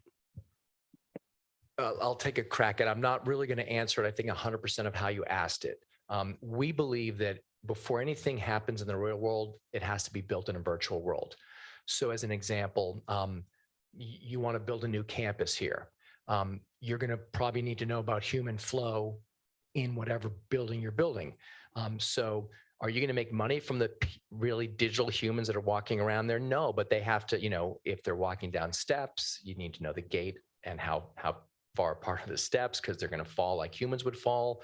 You could look at, we're working with automotive companies that are building factory of the futures, and we have digital humans inside that fake factory that's a virtual world where there are robotic arms coming to pick up a wheel well and put it onto the frame of a car. And you got to watch out for humans. We worry about how far do they have to bend to pick up a tool. All that's being done in a virtual world. So you're thinking like, could that workforce not go to work and like metaverse people do it? Maybe if they make a metaverse car and then a 10-year-old boy wants to buy that car, there's money there, but you're going to still drive to work, I think. So BMW still needs to build cars. Right. No. Is your question like virtual employees, right? Yeah, I mean, AI so taking an example like a help desk, for example, right? Yeah. Could you call into a help desk or a customer service line, and instead of getting an automation that runs you through a guided, you know, journey, could we have, you know, a point where you have an actual, you know, virtual person, whether it's a person or not, it's a virtual being you know, helping you through course correcting your question. Yeah, I mean, my answer would be yes. And I can think of at least one example, my virtual dyslexia therapist, that, you know, that she teaches. And so, you know, like I said, I'm working in certain sectors right now, but I think these ideas could easily be transferred to others. And, you know, I guess the thing is, chat, you know, like you call in, I mean, it cracks me up how quickly I can exhaust the AI of like, press one for that. Well, it's none of those, right? Like I got some other question.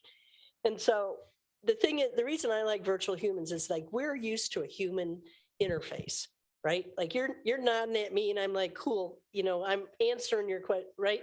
And that's what you don't get, you know, with these things that culturally don't have a visuality to, you know, visualness to them. So yeah, I mean, I really think that is where we're headed, and that that can totally happen. One more quick point. The manufacturing example was a bad one. Retail's the right one, because if you could walk into, you know, Chick-fil-A or something, and there's not a human at the counter, but there's an avatar that knows what I'm asking for, can maybe recommend something to me because AI has made that thing smart. That's happening now. Kiosks, call centers, retail. That's gonna. I think that's where it's going to happen first. I mean, I think you could take it one further. And you asked about the metaverse, and that where my head went was, you know, if these are truly going to be virtual worlds where things can happen, it's only inevitable that an industry will arise with new types of jobs that we never even thought of dealing with the maintenance of those things. Imagine a scenario where you know, since we now have this sort of concept of permissionless digital ownership and on the blockchain, imagine a world where you own an algorithm and you deploy it onto a metaverse platform to do some sort of maintenance and extract some kind of value that way. I think we will see, once the metaverse becomes realized, which who knows, 10 years, 15 years, 30 years, 40 years, 50 years from now, we will see new types of industry where people have virtual employees doing scads of work for them in worlds that aren't real. All right. I think that was a great question to end on. And I would like to just point out that there are other examples similar related to this question in the briefing book that you might be interested in checking out if you still have the briefing book up on your phone. But I would like to really thank our panelists for giving us their time.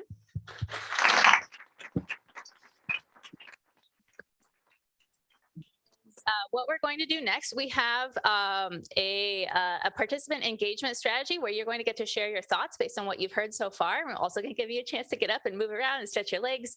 And we have coffee set up out in the lobby. So if you'd like to join me in getting up and going out to the lobby for some coffee and respond to some questions that you'll see up on the screens and up on the walls around the lobby area.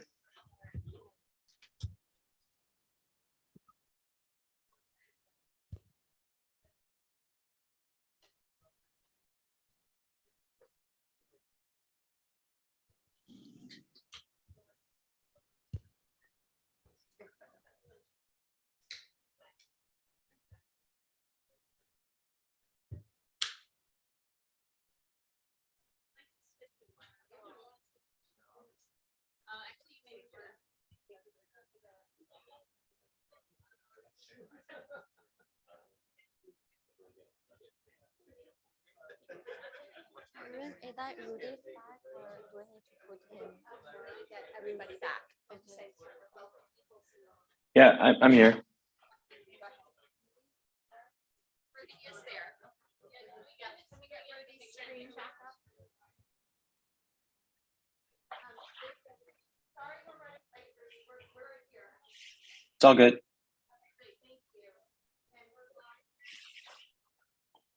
Let's go.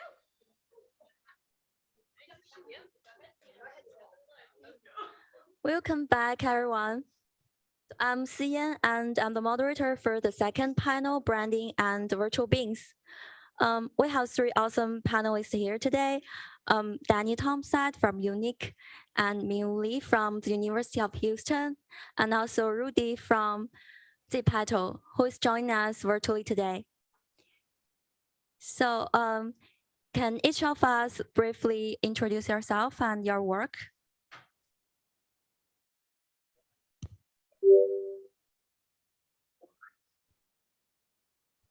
Testing. Great. Hey, everyone. So I'm Danny Tomset, and I'm the CEO and founder of a really cool company called Unique Digital Humans. And a digital human company is something that is no longer a novelty. But when I started this company back in 2016, I had to explain what a digital human was right every single time I was doing exactly this. So it's kind of nice being here and knowing that digital humans and virtual beings is something that the audience is very familiar with now and at least very comfortable with. My company, we have specialized in autonomous interaction. So we're an AI company really focused around how we create real-time interactive experiences with digital humans. And we build a lot of the technology that solves many of the challenges to have a really good experience with a digital human. So particularly as you get up into the high fidelity, high realism, the way that you build autonomous animation systems have to be very human-like, very expressive. The way that you train the nature of how a digital human can respond contextually with emotion, understanding, and the human and more natural nature of that. Because as you go into real world deployments of digital humans, it's good to talk about real-time interaction conceptually, but in the actual real world, users are not forgiving, and it becomes very polarizing if you have very quirky or uncanny type experiences or even unhelpful experiences, i.e. the natural language or the brain is unable to answer a lot of questions. So we've been doing this for a while. We have worked with probably over 4,000 companies around the world.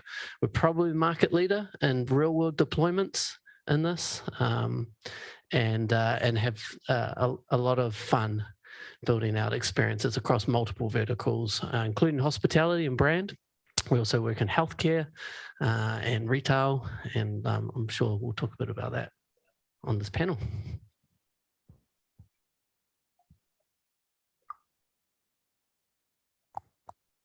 Can you hear me? No, it's okay. Hello, everyone. My name is Minu Lee, and I am assistant professor of business analytics at the Conrad and Hilton College of Global Hospitality Leadership at the University of Houston. So I just drove from Houston to Austin last night. It was a construction, so it took more than 4 hours. But all right. But I really appreciate for having me today, and also I really appreciate the whole team for inviting us and then accommodating us. So I really appreciate it, and I'm more than happy to share my experience and knowledge about the technology in the hospitality and tourism industry. So I have been working on several projects on technology and metaverse, digital transformation, and big data and business analytics and machine learning. So you may think, okay, why the hospitality professor is sitting here and then talking about the technology, right? So I was actually raised in the management science and management information systems for my bachelor and MBA and master. And then so I studied management information systems and technology at McGill University as my PhD. But at the time, my research topics were just looking at the service and interaction with technology. So I found that my focus is much closer to the technology, the people than technology. So I decided to change my career from MIS to hospitality and tourism technology. So I drove down from Montreal, Canada to Amherst, Massachusetts. So I spent 4 years there to get my PhD in management, but my focus is hospitality and tourism management. So now what I'm doing and what I'm teaching for my students and for my research is how technology or innovative technology can enhance customer experience and satisfaction. And also how the innovative technology-driven innovative services to lead to service innovation and digital transformation. And also everyone, when we use a technology, every single activity and every single transaction can generate the data, right? So what's the next stage? We need to analyze the data. So that's the reason why I'm looking at how we can analyze the data to have better understanding about consumer behaviors in digital setting, for instance, metaverse and other technology setting. So Yes. So this is me, and yes, I will share more examples and then virtual reality and virtual beings in hospitality and tourism setting by answering the question. Can you tell us a bit more about yourself? Yeah. Is it me now? Hi, can you hear me? Yeah. Perfect. Yeah, hi, I'm Rudy. I'm the CSO of Zepeto. Zepeto is a metaverse application. You can kind of think of it as a TikTok meets Roblox. So you have a 3D open world with something like 30,000 different maps that have their each unique designs and game logics. And with your avatars, you socialize with other users and you play games and you interact, you purchase items, customize your avatars, things like that. And then there's a whole like social feed, which is where the kind of the TikTok element comes in.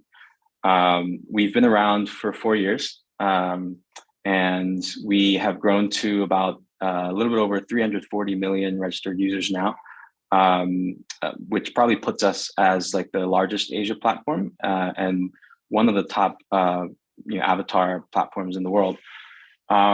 Yeah, so personally, I oversee all of the non-product and non-tech aspects of the business, and happy to be here and excited to kind of have a chat with the wonderful gentleman on the panel. Thank you for the introduction. Yeah, so our panel is focused on how the virtual beings and emerging technology integrate into the hospitality sector. So could each of us give us some good examples, successful examples of how virtual beings has been integrated into the hospitality industry? And can Dr. Lee start with this question? Thank you. Yes. So I brought 3 slides to explain what we're doing in hospitality and tourism first. So this is the customer's journey traditionally we have been looking at as a researcher and industry practitioners. So for instance, I want to visit Austin, right? I'm visiting Austin. But if I think of visiting Austin and then I need to search the information where I go and where I stay and what I do, right? So that's a pre-travel and research stage. And then when I purchase my, when I book a hotel room and then, okay, booking stage. And then I'm here and then I enjoy everything in Austin. And then I stay at the hotel and I visit restaurant and then some attractions. And I really spend my time with my family, for instance, for everything. And then fantastic. And then when I come back to Houston and what I do, okay, it was great pleasure to visit Austin and then UT Austin and audio communication, right? So that's a post-travel. This is a traditional journey of consumers in hospitality. But now, due to the rapid the development of technology, and we have lots of technologies involved in this traditional journey, right? As you can see here, the mobile technology and facial recognition and big data analytics and chatbot and more, right? So these are what we are using currently. So that's the reason why one of the emerging technology and tourism trend is smart tourism. So how consumers, the travelers use technology in the destination and destination, how they provide those technology foundation and infrastructure as a destination. So that's the smart tourism. And now we are moving to metaverse world. So how you can use the metaverse? Yes, metaverse can be connected to each line and each dot. How? Because before I visit Austin, and then I search Austin by using the virtual map, for instance.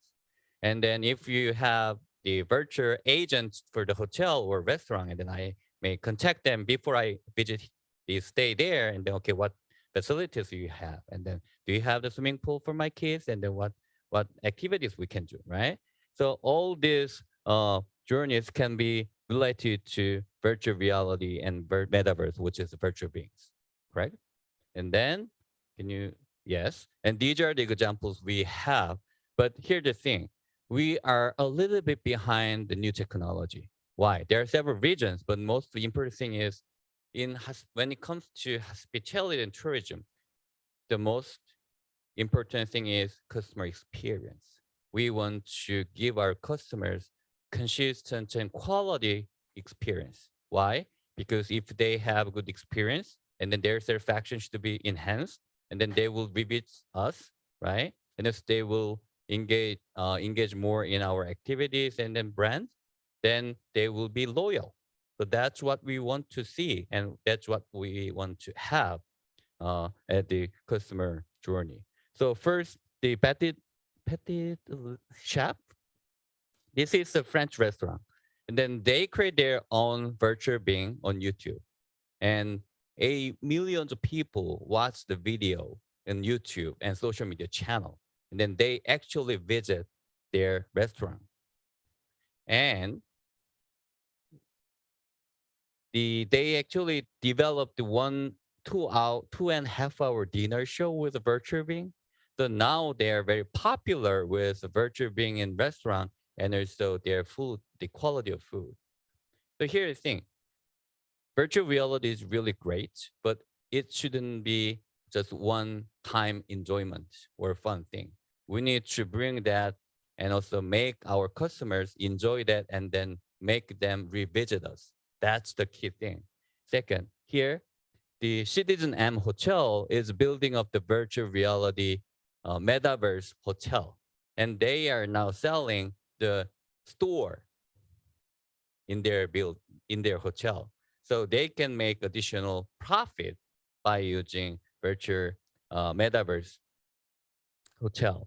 And third case can be Chipotle's case. Chipotle created the scarecrow case, and then they made a video, and then they made virtual being as their kind of brand image. So they delivered what they want to do and what value they want to deliver to the customers. And then when the video was became popular in the world, and then they met the mobile game. So if you complete the mobile game, and then you can get the coupon, the free burrito, and then you can visit the store. So can you see the cycle, right? And the last is, this is the Santa Claus, no, let me go back. Yes, this is Santa Claus, the virtual map. So before you go to or visit the destination, you can look around how it looked like. And then if you're a biker, and then you can see the biker's view. And then you can just see, okay, what I will have when I visit there. And another example for the virtual being as a city or destination, the Seoul in South Korea. The Seoul city is building up the metaverse of city. It's a city metaverse at the city level. And then they're investing more than $200 million to create the metaverse of city Seoul. So this is what we are doing here. And then now the hospitality and tourism industry working hard to bring more better experience and serve better our customers, and also make the long relationship and enhance the brand engagement. And this is another case to implement the virtual being for HR. So the previous cases are the customer's perspective and also service provider's perspective. And now virtual being can be used for the HR training. So can you? So this is a Hilton and Oculus the team members at the hotel. are working together. So we really needed to make sure that our corporate team members understand the complexity of working in a hotel. Oculus for Business has really shifted the way we work. We can truly upskill team members faster and really focus on empathy building, which was a game changer for us. We then said we can use this tool to be able to really help our team members practice different scenarios of building empathy with our guests and make sure that we are delivering best-in-class service. Hi, I'm here to check in. If we were to try to do this in a traditional setting, when you have 400,000 team members, that is not something that comes in an inexpensive way for us, and nor do I think it's realistic. Every time there's been a significant advancement in the way you interact with computers, something great happens. So when the Quest came out, it was groundbreaking for us because just like that, you have 60 OF possibilities for your experiences. Having all this available to you allows you to concentrate in what's most important, that getting what the client sees when they close their eyes and making it happen. To me, virtual reality is absolutely the future of learning. It just genuinely immerses the team member in the experience. Once you see this and can experience how much it can build empathy and change behavior, it's really the best tool by which we can simulate a real experience. When clients ask, how can we develop this? How can we create this for the masses? Now we have an answer for them, the Quest.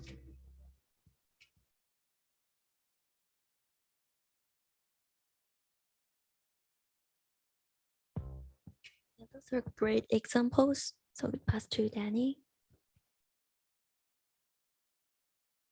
Great. So I'm going to preface this around the nature of digital human technology. And, you know, one of the things that I think is really important to note, like, has anyone seen Decentraland's latest active daily user numbers?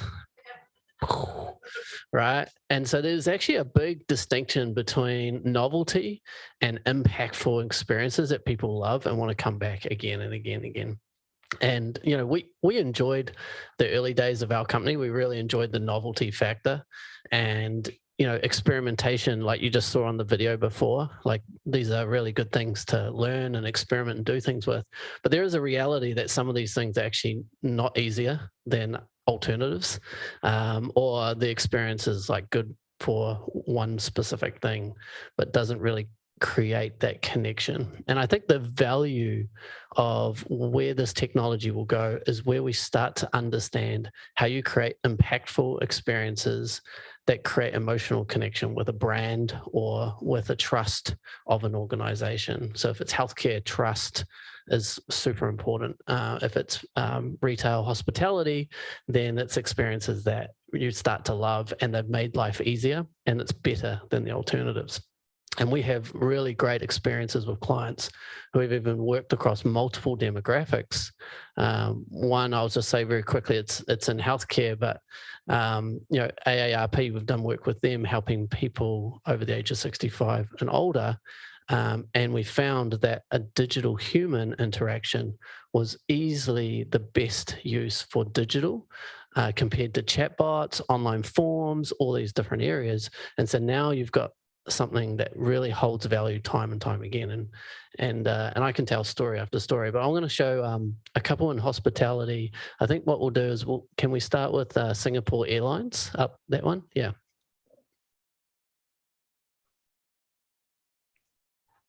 Hey there.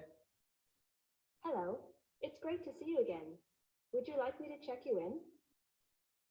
Yeah, please. Just confirming that I am checking you in for Los Angeles as your final destination. That all looks pretty good. Yep, great, thanks. This is a direct flight to Los Angeles, and you are flying on our brand new Dreamliner 787. Wow, that's cool. I see you are traveling business class, and your ESTA visa is valid. I'll go ahead and check you in. That's great, thank you. Hey, do you know what seats I'm in? Can you check? Okay. Are you happy with aisle seat 10C? Oh yeah, that's fine. Thank you. I noticed you have a special vegetarian meal on your platinum profile. Would you like to change the meal? We're serving lobster today. Oh, lobster. No, I'll stick to the vegetarian meal. Thank you. Do you have transport organized when you arrive in Los Angeles? Nah, I was just going to organize something when I got there. For 15,000 frequent flyer points, I can organize for a limo to pick you up when you arrive in Los Angeles. Would you like me to organize a limo? You know what? It's a special trip. Let's do it.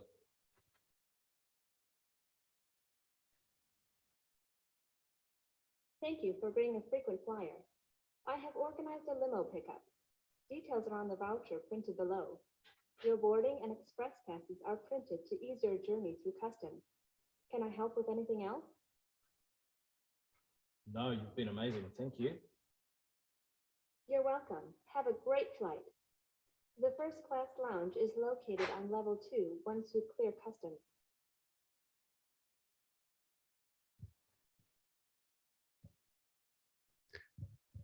All right. So before we jump in the next one, if you're wondering where that weird accent's coming from, it's a New Zealand accent, and a lot of the team, when I set out to build this company, I knew that if experience was going to be everything, I had to recruit the best AI engineers, artists, animators from all over the industry. So they've come from Magic Leap and Disney, Pixar, and Weta, actually. So if you're a Lord of the Rings fan and things like that, some of our team are the lead engineers that came up with all the animation systems for that movie. And what we decided though very early on was, for this technology to be meaningful, we can't rely on customers needing us to build custom animation. And so we started training AI models that animate the digital humans in milliseconds. So everything you see here is actually AI doing the decisioning, AI doing the animation, and just driving that interaction. Then it's speech to text, like we see with Siri, and then synthetic voice as well, which is what you're hearing. I'll do one more quick example. I think we'll do the Domino's one down here. This was fun when we did this. Welcome to Domino's virtual store. My name is Sophie. Can I please take your order? Hey, Sophie, I'd like 3 large pizzas, please. Make one a Hawaiian and 1 cheeseburger. For the third, do you have any chicken options? Got it on the large Hawaiian and large cheeseburger. We have 3 chicken options for you. There is a chicken taco, buffalo chicken, or Memphis barbecue chicken. Would you like any further details on those, or would you like me to recommend the most popular one? Wow, lots of options. A recommendation sounds good. No problem. The Memphis barbecue is by far the most popular, and if you love barbecue sauce, you won't regret this decision. Shall I add it to your order? Like it. Yes, please. Great. We have 3 large pizzas on order for you, 1 Hawaiian, 1 cheeseburger, and 1 Memphis barbecue chicken. Would you be interested in adding a side, drink, or dessert to your order? Not sure I need it. What do you suggest? You can't go wrong with Coke and a chocolate lava cake. Okay, that sounds pretty good. Add it to my order. Done.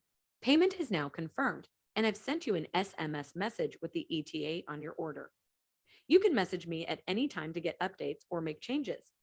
Before you go, we're offering 20% off your next order if you complete a short survey. Well worth it if you have time.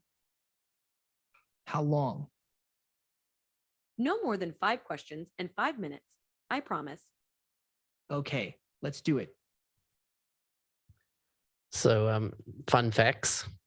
On average, our digital humans now are helping conversion now 2x on average compared to all other channels across all our customers. 4x on upsell. So those chocolate lava cakes, they're selling. Maybe that's why we need to do more in healthcare to help on the other side. But it's a really fun area as we realize the human psychology around, well, why does a digital human actually have an impact and human nature? And so there's a lot that we do with universities and studying behaviors, demographics, things like that as well, which is cool. So there's a couple of examples. Thank you for sharing. So, Rudy? Hi. Oh, hi. Okay, I'll try to be quick, mindful of the time. Maybe we can just play the Gucci video up on the top right first.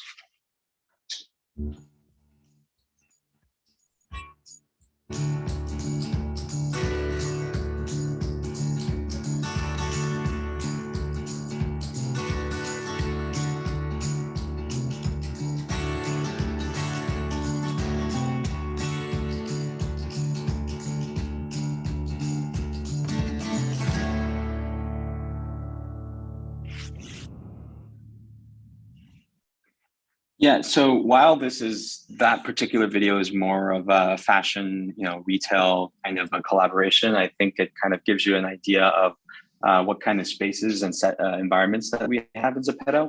And, particularly what you do is if you have any kind of a physical brick and mortar, in this case with the Gucci people over in Milan, we work together to create this virtual Gucci store, and the avatars will be able to purchase virtual items, virtual Gucci items. Some of them are limited items.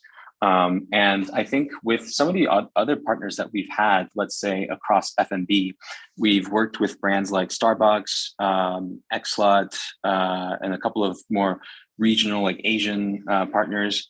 What we try to do and what we see that the brands are open to is some kind of a crossover between the physical and the digital activations.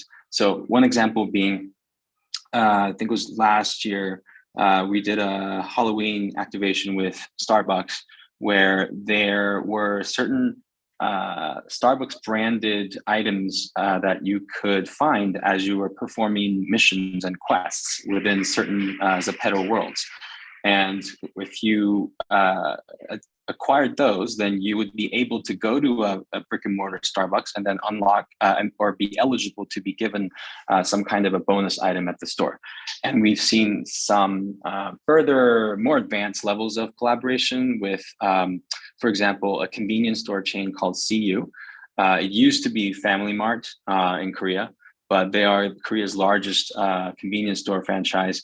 And what we did with them was we created like a virtual item that is like a Korean maki type of a food. So very good for like takeaways, just kind of eat while you're walking kind of a food. We created a virtual edition of that. And we also created with their private brand of the CU convenience store chain, we actually produced physical goods of a limited quantity, and they sold out like hotcakes really quickly. And it was, again, like if you bought the physical item, then you would redeem some digital points. And if you acquired digital items, then you would redeem digital points, but also like perks that you could activate in the physical stores. So for us, we were a bit interested in how our partners across hospitality, F&B are trying to kind of bridge the physical and the virtual experiences. And it's, primarily a branding exercise at this point. Thank you. Thank you for all the great examples. So like in your opinion, if brands trying to incorporate virtual beings in their business, what are the key factors you think that's important for them to consider?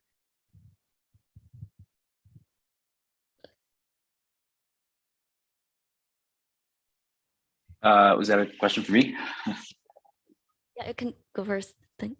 Sure. Okay. So if brands are using avatars, what are some elements that they should consider? Yeah. So they're using virtual beings in their business or avatars in their business. What are the key factors? Yeah, I think, I think one, there's like a decision tree. First, are you creating a mascot type of a character? Are you creating a character that you will use repeatedly over a course of time? In which case, I think the brand should really think about the narrative. What is that character? What is that virtual being? What kind of a demographic are they trying to engage?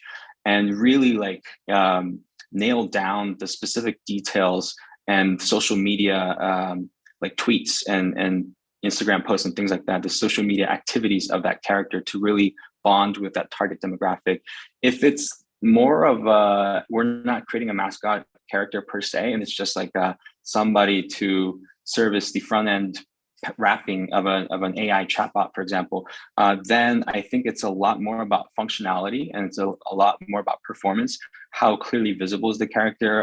Is the audio, like enunciated, like pretty simple details like that, but just to make sure that everything's clean. So I think there's kind of a different perspective depending on which route you're going down.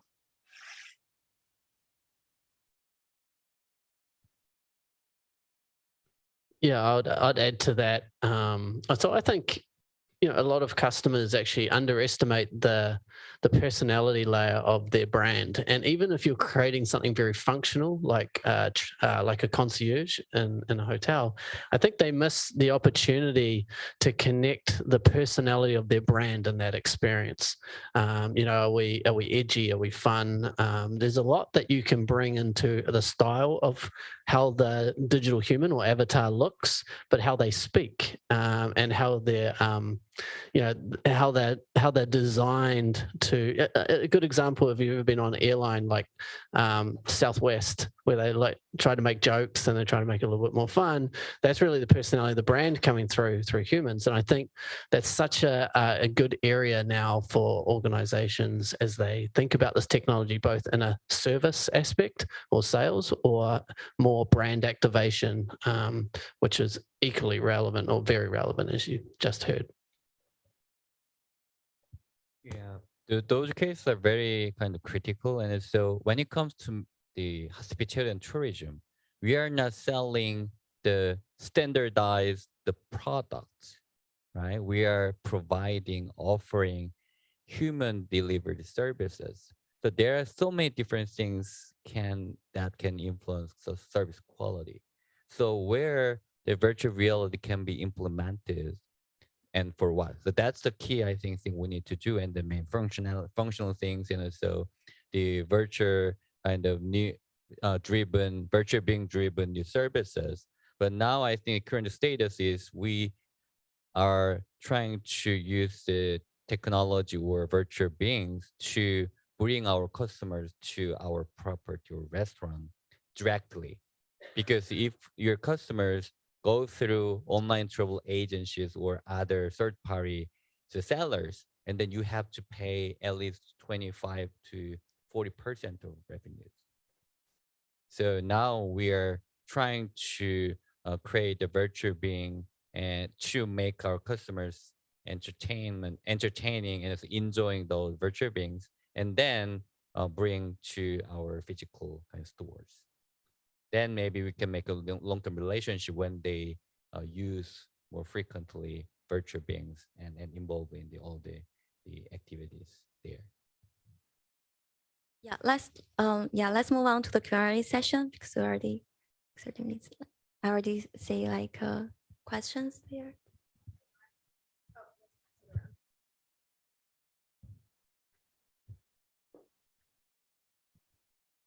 Hi there. I'm wondering, if you have an interaction with a virtual being and it's AI driven inside of a metaverse or not, what is the failover to potentially a human puppeted version that could actually answer a question that might stump the AI?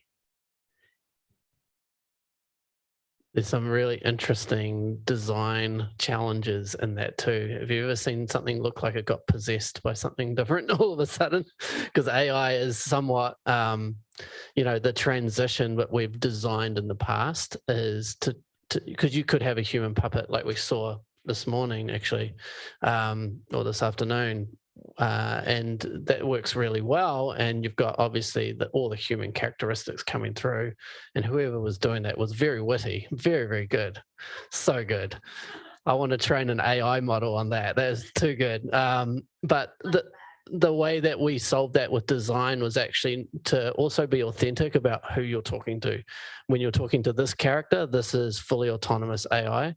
When you need to hand that off to a human, you could still have a human controlled character, but use a different character. And we would actually swap them out or transfer them through. And we also did that with video or other things as well, which I think is a better, well, what we actually saw was it made a user feel more comfortable with what was happening, rather than something just shifted a lot in the way that this digital human's behaving.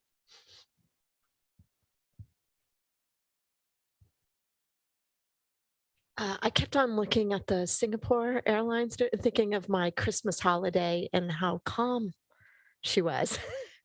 And it made me think, have you thought about actually incorporating in different seasons and how they handle customers? Perhaps during the Christmas holiday, let's say, because I would rather have had her than the actual person I had this past December. Yeah, a really good one. So on our side, again, I'm assuming because it's Singapore, I can answer this. So that's about 2 years old, and the technologies actually that we've built now.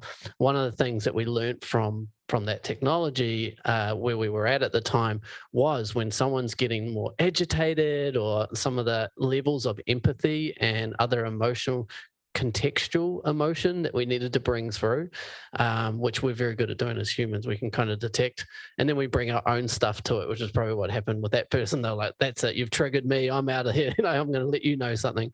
So whereas a digital human, we can obviously avoid triggers, but we can understand context, and then in understanding context, we can empathize more. And so for us, how we did that, we've brought in more data streams to support that. So we actually have computer vision that can do that. There's actually some very good AI technology that's analyzing the audio now, and tone analyzers, things like that. So we can actually assess what's happening, as well as just sentiment analysis. So what you're saying. So, this is a useless service, you've never been very good. So we can detect that very easily. That's not going well. In that, then you just have a very programmatic approach to it, which is, as you detect these things, here are some of the ways that you would deal with that. And then you just, obviously bring in the context of what you were talking about prior and things like that. So it is getting much, much better. Still not, I would say we're probably 50% of where we need to be to deal with that really, really well. But it's a good problem to solve. And I think this technology is a good one because, like you said, it can have consistent, always on experience. And if I add one thing here, the Danny's work is really critical for the hospitality services, because one of the major reasons why the people complained a lot to the human agent, for instance, the discussion and emotionality and those things, right? Those are delivered and communicated through the people, right? So how the quality of virtual reality, virtual being, or even robots, actually they do not meet what our customers are expecting. And even though young generation like the robot things, but for instance, if you stay at the luxury hotel and you paid a couple of $1,000s for your stay, do you want to interact with the robots, virtual beings, or human beings? It depends on what you prefer, right? So we need to understand our customers first, and then we need to give them an option, which one is you prefer. And then that can enhance customer experience. Hi. So I found that when Danny was talking, it was a very interesting idea of AI actually making the decisions about the digital humans, and it kind of made me think about, in all of this, where does the accountability lie, especially in customer service and hospitality, and are we kind of losing the human in all of this because we're very focused on being virtual and being digital, and AI is handling the decisions, you're facing digital beings, where's the human here? And I would say from a recent personal experience, I had to deal with customer service, which was clearly in a voice AI, and was very frustrating because it was a kind of unique situation that I was in, and I was trying to get answers, and the AI was very nice, and they had all the right emotions, and the sentiment was great, but my problem was not being solved, and I just spent a lot of time on the phone, and I didn't know where to go, because who do I contact when it's just the AI that keeps making me go around in circles? So that's kind of a large question that I have. Yeah, it's a really relevant question because, again, this is the difference between building technology in a lab or even creating the technology platforms, like we heard about NVIDIA's one. So there are a whole lot of tools, but in our excitement, I think, to deploy them in the real world, we actually don't think about the nature of happy path is not enough. There are too many diverse paths, and it's a very complex problem to solve for so many of these areas. So you have to the very first question, you have to design for how do you hand that off to better human support, or how do you design something that can work within the limitations of technology today. And so we do that. As you will notice, we use a lot of visuals. We stick to use cases where we can guide someone more rather than have like, hey, let's just, like, there was a telecommunications company we worked with originally, I'm not going to say who, and they created this chatbot. And then they said it's not working very well. And the first thing the chatbot does goes, tell me your problem. That's it. And there's about, I think there's something about 2,500 product SKUs and telecommunication products alone. Can you imagine the diversity of like just training all the answers there? It's going to lose that battle really, really fast. So humans are so important because they are the best at dealing with so many of these complex challenges or even creative challenges, or just being able to even deal with sometimes the human emotion that actually is needed when it is needed. But the reality is we have a workforce shortage. We have, now a world that's always on 24/7, and the metaverse is not going to make that less. It's going to make that more. So we have to think about the role automation will play and the way that we can make it as good as possible, and to then work well with human resources, whether they're powered avatars or real people in the real world. And also, Yeah, go ahead, Rui. I kind of want to offer, I'm generally on the same page, but I kind of want to offer a slightly different view. I think AI is not going to ever replace 100% of what the human workforce has been delivering. But I think if you look at how much automation is there today, I think it's still far, far away from what it could be. And it's going to just continue this way because the algorithms get better. It's just from a profit-seeking corporate perspective, there's a cost issue to it. It just makes total sense. So, and I want to kind of think about, look, once upon a time, people still like have handwritten letters, I guess, sometimes, but you could argue that, hey, sending a text, it feels less quote unquote human or less quote unquote personal. But do we actually think that way today when we're like on WhatsApp and iMessage all the time? No. Like, does being on Tinder take away like the human aspect of romance? Well, arguably, but not really. We've just kind of come to accept these things. So I think it's all about time efficiency. So long as the AI is at a performance level that is acceptable. If it's subpar, that's a different issue.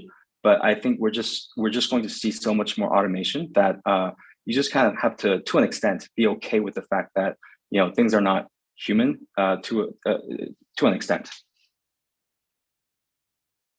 Yeah, that's a great point. So as a researcher and educator at the hospitality college, whenever I introduce or teach the technology or innovation or metaverse, the first question I always have had is, okay, so robots can replace us?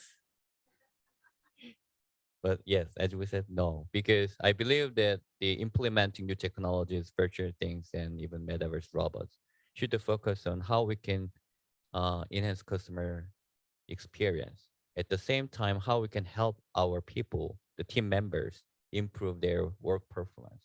For instance, based on the rapid development of AI, we can do simple things, right?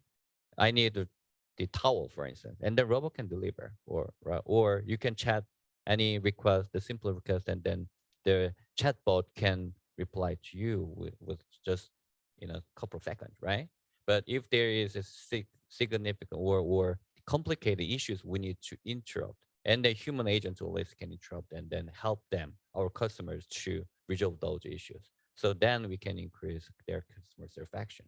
So the collaborating each other is the key thing, and also designing the AI or robots or metaverse or virtual being is really important for the hospitality, the employees, and for their kind of the work improvement.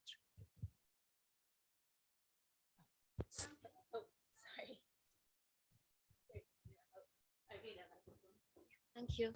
Andy, thank you to our great panelists and also the great questions you have. And let's move to the lobby again and have some interaction and some snacks and coffees. There's only 15 minutes. Yeah. Yeah.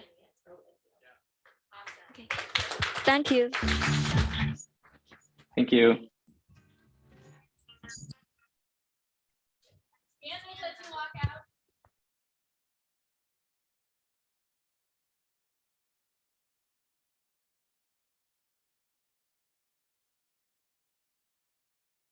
Who are on the stream, we're going to take a 15-minute break and then we'll be back.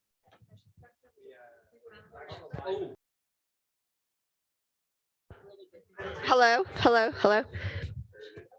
Does anyone have Kathy's NFT card that was being passed around? Kathy's NFT card? Kathy's NFT card? You gave it back to her? Did you steal it? Yeah, oh, we were just wanting to continue to pass it around, but I'll get it. Kathy, if you're listening on the stream, we want your NFT card.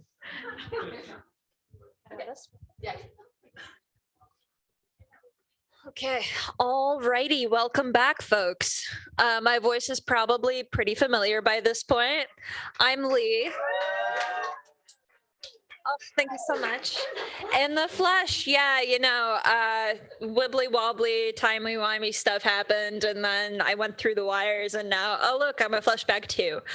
So I'm a master's student at the School of Information. I'm also a grad fellow with TXI, and I'm going to be the moderator for the last panel of the day, Trusting Virtual Beings. So I wanted to take a moment just to start off. Would you all mind introducing yourselves? Erin, we can start with you.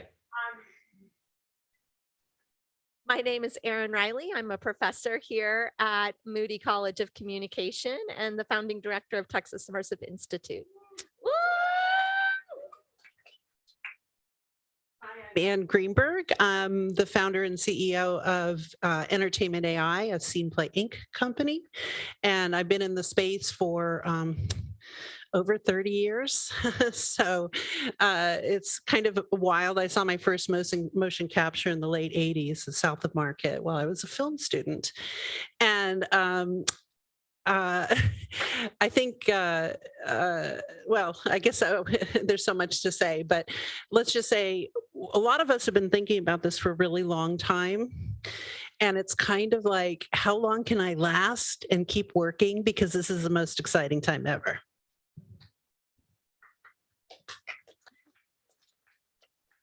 I'm Tyler, indie game dev. So I've been in the game space. All this came from games and now it's everywhere. I also teach at UT. I see a few students, 2 students. Hey, I'm teaching a class essentially all about this topic next semester as well.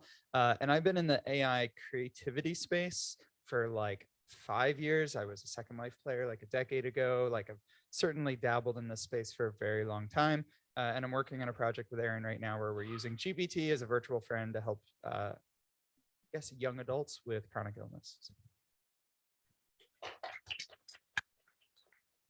Thank you all for being here. So just to kick things right off, over the course of the last few panels, a lot of ethical questions also ended up coming up in terms of disclosure, also implementation of AI. That's going to be primarily what we're diving into today. So just to kick things off, from your experiences, what would you say audience opinions are of actually knowing who's operating a virtual being? Does an audience even care who's behind a virtual being, whether it's a person or an AI? Tyler, it sounds like you have I have some thoughts on this. I not too long ago did some consultancy work for like a virtual companion company. And one of the things that was interesting to discover is a lot of their community constantly talks about whether it's actually an AI or not. Like they're not convinced, right? When it's convincing, they're not convinced. When it's obviously bad, they are convinced, but then it's bad AI, right? They don't, the kind of depth of technology that happens to create anything even close to a virtual being when dealing with AI is so smoke and mirrors. And I personally don't think people actually want to know how the sausage is made, but they think they do. And then they see the maths behind it and they don't.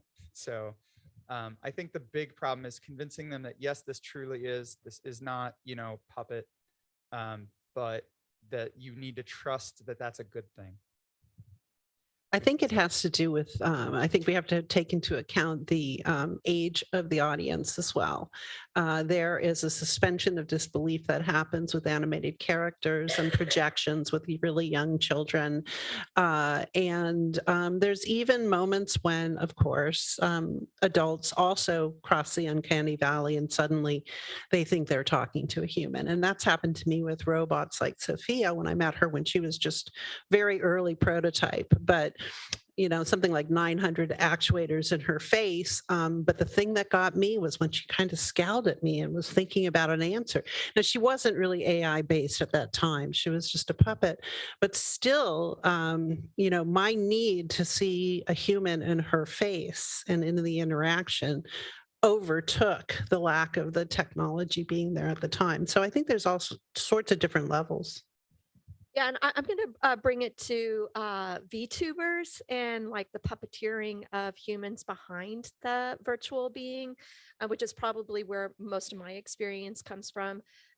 So I definitely would say I would agree with you, Anne, on age, because when I was doing Zoe's Room 20 plus years ago, I had an ethical moment, like a moral dilemma moment when I was performing as Zoe, a 13-year-old girl, and realized that the whole online community thought I was 13 and I wasn't. I was in my 20s at that time. And I was like, is this right? Should I be doing this and acting and performing if they don't know that I'm not 13? And so that's something that I continue to research and study on identity formation for girls, thinking about perspective taking and what's the right choices of when you make that. And I would also say we saw this again. I always like to say, look backwards to look forwards. Okay, so that was early 2000s. By 2006, many of you might know of Lonely Girl 15. Does anyone know about Lonely Girl 15? Okay, so for those of you who don't know about Lonely Girl 15, it really gained popularity on YouTube, and actually Bree is known as the first vlogger on YouTube in 2006. And it was a real surprise when they realized that Lonely Girl 15 was an actress, was performing this real authentic story. And how authentic was it? Now, it made it rise even more, but there was a real question of, should you always be authentic online? Now we jump forward to today and you see VTubers, really kind of helping to protect their privacy. I've actually spoken with a VTuber who doesn't even want to work or give her information, get hired by other people because her parents don't even know that she's a VTuber, or her best friends don't know that she's a VTuber, because then she wouldn't have a normal life. She wouldn't be able to go out without being that celebrity status. So I think there's some pros and cons of really thinking about that. I ran into this back in the 90s when I produced the very first ever musician-hosted chat with David Bowie. And I'd worked on it for like 9 months to make this thing happen, to promote the product that we had built and published for him. He didn't even understand what it was, because at those days we only had text-based chat. And in order to have a 2,500 count of the audience, I had to pull new cable to make it happen. I had to have someone come out and jackhammer the street, pull new cable so that this chat could happen. And 2 days before the chat, Bowie's office calls me and says, oh my God, where is the Odeon? Why does it only seat 2,500 people? David doesn't play venues this small. They're going to be riots. Now, I had worked and conveyed and described this thing, this is 1993. And I was like, okay, look, you guys, there is no Odeon. It's just this place on this thing called the internet. It's a series of zeros and ones, So what I'm trying to get at here really is, and by the way, he canceled my reporter when he realized what it was, because he didn't want anyone to know that his secretary would be typing the answers. He didn't want a reporter in the room with him. So everybody is curating themselves in real life and in virtual life. He made a nice joke for me when he came on and he said, wow, I love the Odeon, I love the remodel. This is a secret joke for me on the other coast. but we all have multiple personas and we curate ourselves. I mean, you guys don't know that I'm 93 years old, right? I work very hard to keep this image up. But we do this in real life and in virtual life, and it's going to be the same for virtual humans or avatars, either one. Just a final thought on that. I actually think there's more trust to be gained for virtual beings, purely virtual, because as soon as there's not a human, you no longer have the human flaws.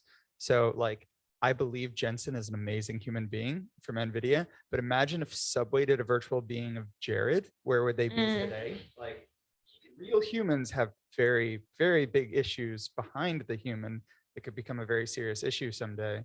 Whereas a virtual being purely exists in the ether, and you can kind of ensure their purity to make them more trusting in the long term. All right, cool. First argument. Hey. Okay. Yes. But the concern is here we are working on Camp Cura together, and we're wanting to make this virtual being, a virtual friend, more social and emotional. And I always think when we're exploring AI, we're really concerned, and as we should be, with misinformation, disinformation. You know, we need to get the AI accurate and correct, but it's never going to be correct. Like, why are we trying so hard? It's always going to have flaws. And so why are we putting it all into one? Why not create a virtual friend that is social and emotional and maybe makes mistakes, right? So that way, when you need to actually have direct information, you get to more that chatbot correct information, right? Yeah, you don't want Taybot. You don't want Taybot, but also you might. Has anyone heard of Taybot? Okay, cool. So Microsoft in 2017 released a Twitter bot for teens and tweens. It quickly became a Nazi because it learned from messages sent to it. So it would reply to those messages, and 4chan got a hold of it and turned it into this terrible, terrible neo-Nazi within a day, within 24 hours. That's how quickly it turned. So you've got to be careful. Yes, you can also have untrusted virtual beings. We talked a lot about this. I was on the IEEE Global Ethics Committee for Autonomous Computing AI and XR. We changed, it used to be MR. We changed it when Microsoft ran it to XR. You know, when you have an immersive experience with someone inside an avatar, whether they're puppeting something that is actually scripted or they're just speaking extemporaneously, you're going to have people who are bad actors. All of us are bad actors at one time or another. Now, the question is it recorded? Is the data that you're in, do you have rights and access to that data? Who has rights to that? Like, are you allowed to abuse an AI? I mean, why not? It's just a machine. You know, and what does that mean for the character of somebody who is doing that, who's deciding, okay, you're just a machine, I'm going to mess with you. I got angry the other day, and the reason I asked the question in the last panel, because I could not get the bot in the customer service on a business card app to actually answer the question. I kept saying, human, please, you know, because, and at a certain point, I was getting angry enough that I almost told this little bot, you know, to find another venue. Another job. I love it. So very, very interesting conversation. And I think here too, what's striking me is the concept of scale. We're talking both individual developers, small dev teams, as well as large organizations like IEEE are having these very, very complicated ethical conversations. So when we're thinking about creating these tools and companies creating these tools, what is your opinion on the presence potential of moral responsibility for the creators to disclose the operations of the virtual beings? Is it better to have policies in place to kind of have a baseline establishment of disclosure for this issue? Yeah, I absolutely think you need to have disclosure and transparency. The problem is with some AI, including neural networks, the scientists can't even really tell you how they're coming up with particular answers. But at least you can be transparent about that as well. The good news is we have things like GDPR that actually force you to have transparency, where if you're storing any sort of conversation information with someone and it's non-anonymized, they legally have to give it to you. So we have protections on a very broad sense that these companies should be beholden to. And so at bare minimum, you have that to look forward to. But I think there should be a moral and ethical agreement. Unfortunately, again, bad actors, companies can be bad actors. We can't guarantee they're going to do it unless there's legal sanctions on a government level. Yeah, I would say that haven't we learned the black box is something we want to break, right? Break open.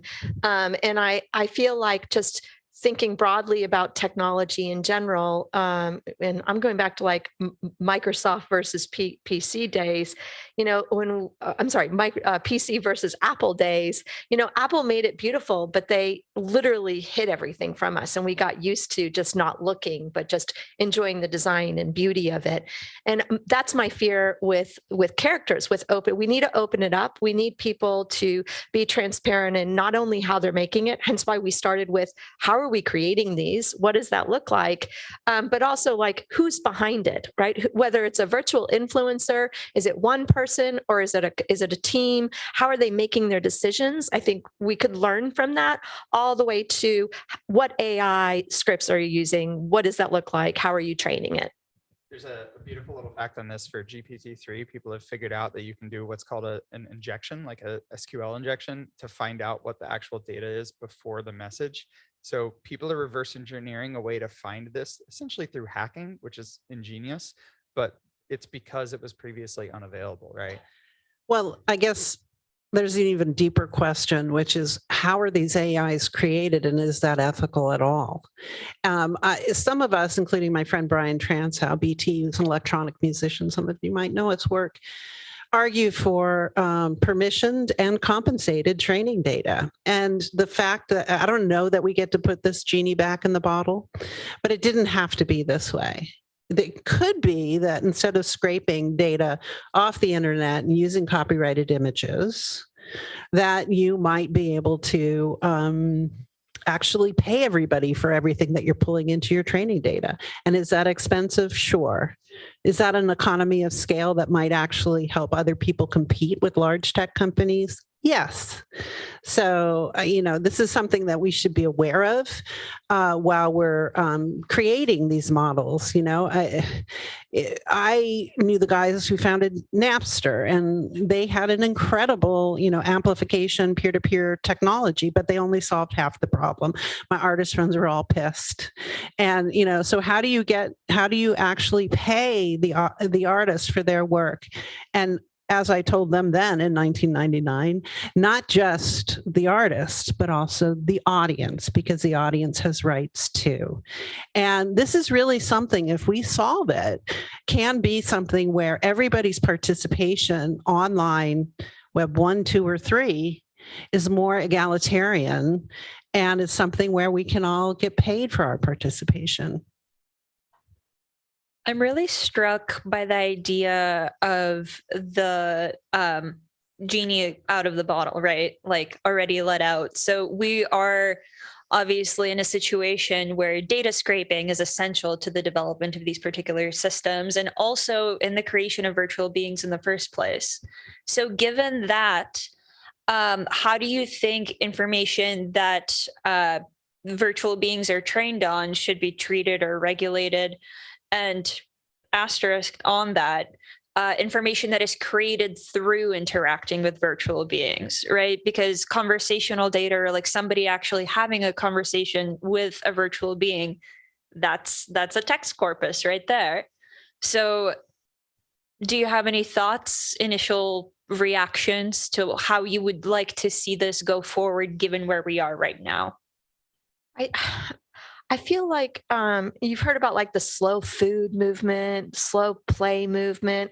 We really need a slow tech movement and slow down a little bit to really make sure we're asking the right questions up front before we build. And the reason why is because in my past, I worked with IBM on an AI model around fan motivation.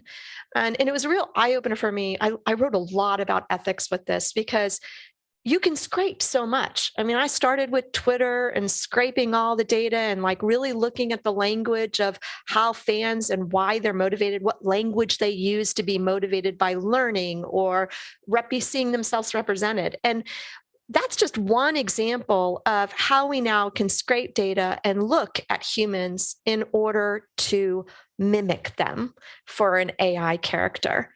And the question is do we really want that in our characters? Should we? Or should we even have some of those human factors in this character, even though we're trying to create that personal connection?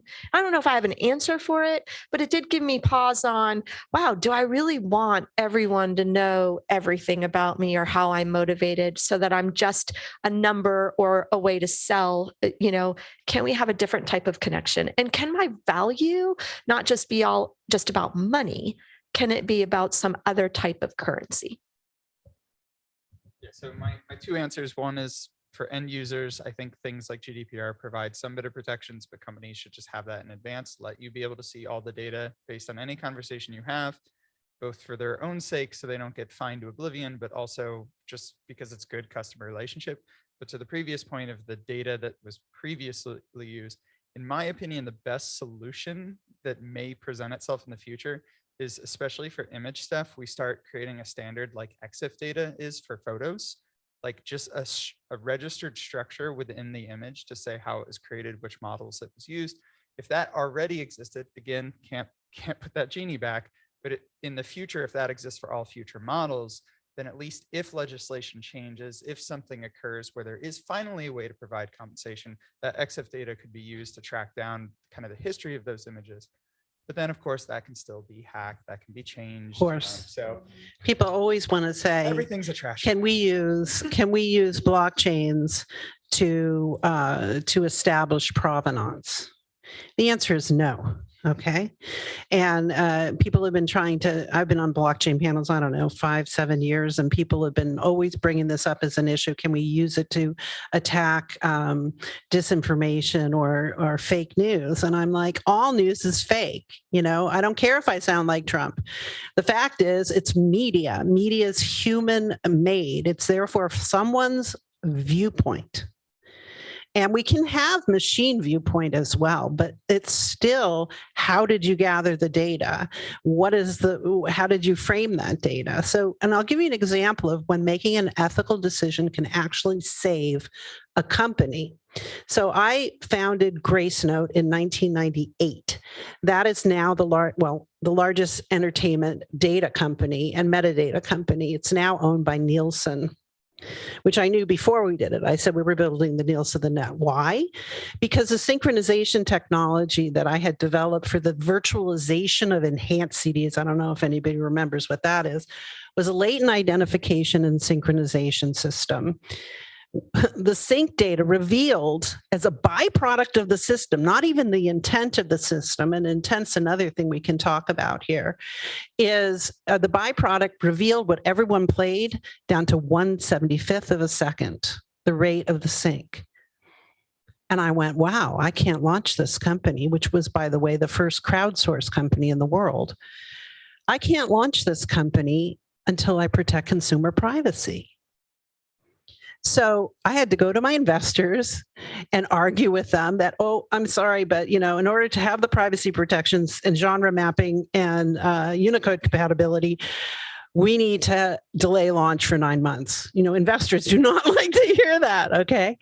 But we convinced them, and I had a fault-tolerant Linux architect as a partner, and because of that, I was able to actually architect something that is still running today. Handling billions and billions of requests for data every month, embedded in your cars, embedded in your TV set, embedded in your media players. And I have a lot of solace there that means that people's, okay, I might lie about liking Britney Spears, but I don't really want everybody to know the porn I look at, okay? So there's different levels of importance there. But and that was 1998, okay? So anybody who came after us and didn't do so, protect consumer privacy, did so intentionally. And to Aaron's point, which was,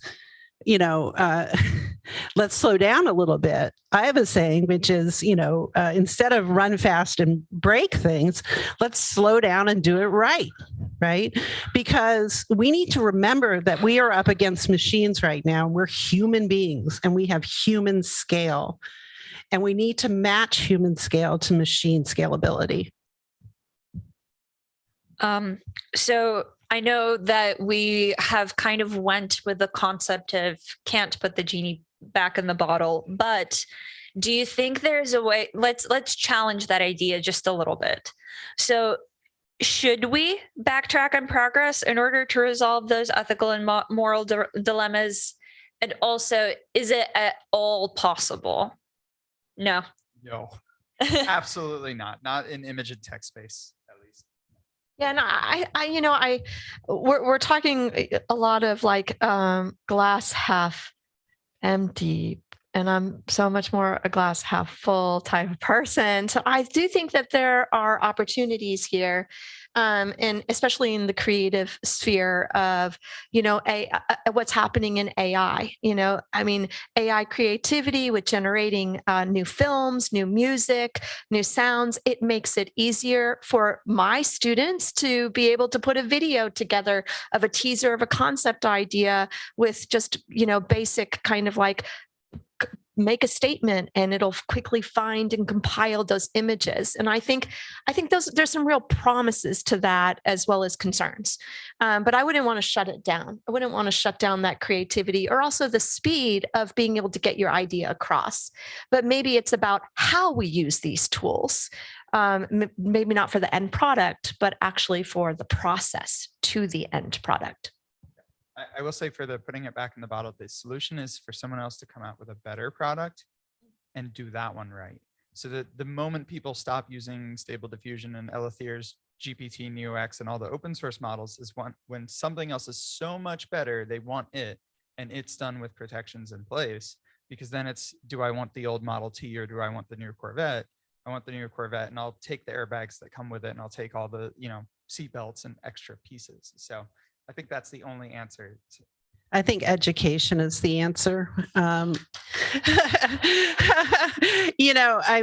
had a whole existential moment with the company I'm building right now. I used to laugh and say it's basically a large scale prompting, recording, and automatic editing system, which is to automate the creation of media, but with the crowd. And at one point I used to joke and say, oh, it's word in mouth marketing instead of word of mouth marketing. We're literally putting the words in everybody's mouth so that we could synchronize everything to a smart script. And suddenly I went, holy cow, this is mind control. I'm like turning humans into puppets, and there's a huge danger. And I went through this whole thing. This is like 10 years ago or so. And then I realized that actually the process of interacting with our system and the fact that we can take scripts from anywhere, licensed, public domain, or user generated, meant that users of the system were going to see the relationship between text and image, and how how we organize the creation of entertainment around the written word. And wouldn't it be empowering for people to understand that relationship a lot more deeply and be able to write their own stories and see them come alive in the crowd and with machines? And so I got over it by the fact of education, because the more you have an informed consumer, and this is why age is important, of course, but the more you have somebody who understands how the sausage is made, the more that they can create things that are ethical and make the kinds of choices that I made when I started Gracenote. And by the way, it saved the company, because the EFF, the bastions of privacy and protecting everybody's data online, decided they wanted to sue us as the poster child for what not to do online. And thank goodness that I had founded a women in technology group, and that one of the members was actually the new president of the EFF. And I sat down and I showed her our architecture and everything we were doing. And she said, holy shit. And Sorry about that. She said, oh my, and she said, and they backed off and they didn't sue us. And there's no way we could have survived as a small company. So you can make choices on how to architect something and what your data policies are and what kind of AI you use in ethical ways. I do think so. Yeah, I would just say, when I started diving into it after like looking at motivation, I found this business platform called Giving Voice to Values. And it laid out 7 key values to help you build your moral compass. And I studied it and thought we should apply this to AI. A lot of times when you're incorporating AI into your beings, into everything, you realize that it's so daunting and so big. You don't feel like you have any choices. And so therefore it's easy to just let go and move on and say, okay, I can't do anything about it. But actually there are things you can do, and you need to give voice to your values, and you need to define your own code in this AI society that we're living in. I hope you share that link with the audience and us, because that sounds like an amazing framework. There's also the Montreal Ethics for AI group, which also has a really good guideline. And I think that also gets to an interesting question as well. So, I am also doing research on ethical AI outside of TXI, but tangential to TXI. And it seems like educational institutions are leaders in this space as well. At least, y'all are also experiencing this in the classroom as well, like with your students experimenting with AI, with virtual beings, trying out these different technologies, thinking about how to make them better. There's this question of temporality here too, where you're creating these new systems and these new solutions when basically the world is on fire around you. So that though, coupled with the fact that educational licenses are a thing, and it's at times easier to get access to even APIs as a student. What do you think about virtual beings work being primarily done within educational institutions and research institutions until the societal impacts such as job loss, or this idea that, even in the examples that we saw before of hosts in hospitality industry becoming virtual, what do you think about keeping virtual beings research centered in educational spaces until those societal level issues are actually addressed? It won't happen. It has, yeah, I'll let you answer that. It's already happening. The genie's, that's the name of our talk. The genie is out of the bottle. Exactly. It's already out.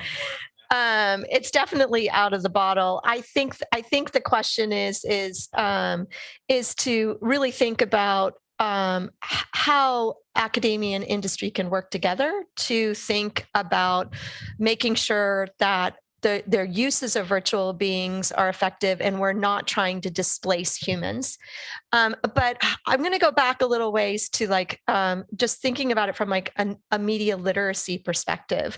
One of the key skills when we started to really adopt digital media into our lives, to the whole internet, is that we became accustomed to distributed cognition. Now that's a big word. Okay, so I'm going to break it down for y'all as a teacher would. But how many of you really check your spelling when you write things? Or do you allow the computer to do it with you with spell check, right? Okay, I see hands raising there too.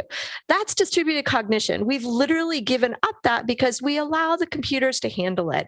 And I think the same thing with virtual beings is we want virtual beings a part of our lives, so that way we can actually free our mind up to do more higher level thinking and higher order thinking. So it's not about displacing me from work. It's about changing the way humans think about work and what we can do. So do you allow your students to use AI to write their essays? One, I actually don't have them write essays. I have them. nor do I give them tests. It's about making things. This is why it's called a think and do. It's like they have to apply the work that they're learning or even writing about into making it. Love it. So I just want to say that I'm teaching a class called Creativity with AI, where we're looking at GPT and we're looking at Midjourney and all that great stuff. And I will admit here that the course description was written with GPT-3. So Awesome. Do you know Automated Insights? Why leave it to the students to do it for their essays? We can do it too. I'm going to show my age again, but in the David Bowie product I shipped in 1993, it said, "Don't be a viewer, come be a doer." I think real quick on the education side of things, like I think there's a benefit in us showing kind of like the good ways to use the AIs. And the thing that I always like to say kind of again to the teacher is like AIs are neutral, right? They have no moral compass. They have no ethical guidelines. The actual software, the neural net, it has no sense of right or wrong. It's up to us to understand right or wrong. So like it is more philosophy than it is tech, right? It's more understanding what is right. How do you find your own guidelines? Is this all utilitarian and there's a public good eventually? And the example I love using in class is, how many of you have watched any Star Trek? Come on, nerds. Yeah. Yeah. So in Star Trek, they have this whole prime directive thing where they don't give tech to groups that aren't ready for it, right? We are that. Like, whoops, we got it before. Like, if Star Trek was real, they'd come and swoop this tech away from us because they'd be like, no, no, no, no. But there's a great example of that, like the food replicator just being the same generic, boring, bland food. Because it is the amalgamation of every meal ever thought of, it's taking 30 recipes, averaging them, spitting it out. They always complain about it, that it's bland food in the show. And I think that's so perfectly succinct for what these AI tools make right now. They are making the bland version of something. And how many times in Star Trek did they talk about making their own dinner at home because it's better than what the thing makes? Like, sorry to say that's what we're making right now as AI tools, but that's fine. I don't, does anybody know Adam Curtis's work here, the documentarian? He did a piece called The Emotional History of the World, also one called The Century of the Self. He's out of BBC. Emotional History of the World, I think, is the best commentary on AI. And I think that because the word AI is used so loosely, it's another thing. I think that people ascribe whatever it is that they want to it. So my answer is, yeah, sure. You can abuse an AI. Okay. They're not a human. They don't think like humans. My friend, Philip Rosedal, he founded Second Life.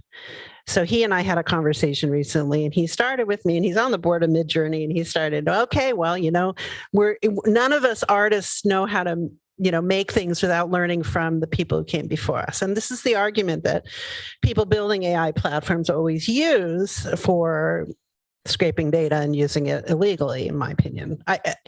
I think that there is fair use, but I think that there's also bringing big guns to the table if you're a well-funded university or corporation.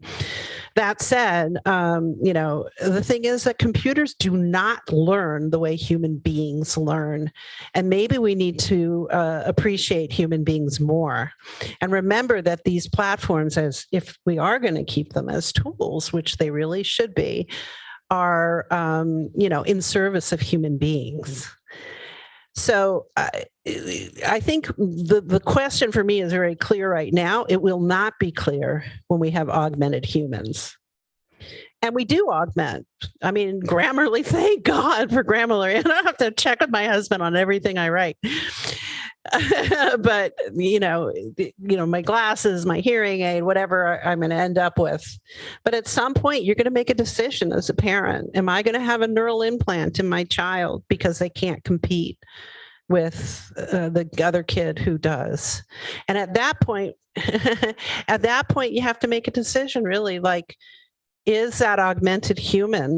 Because I'm not going to ascribe the same values and rights to an AI that a human gets. I think that's immoral. But I think an augmented human, now we can have a debate. So I think that's a good point for us to transition to the Q&A portion of this talk. Thank you all for your very, very thoughtful responses.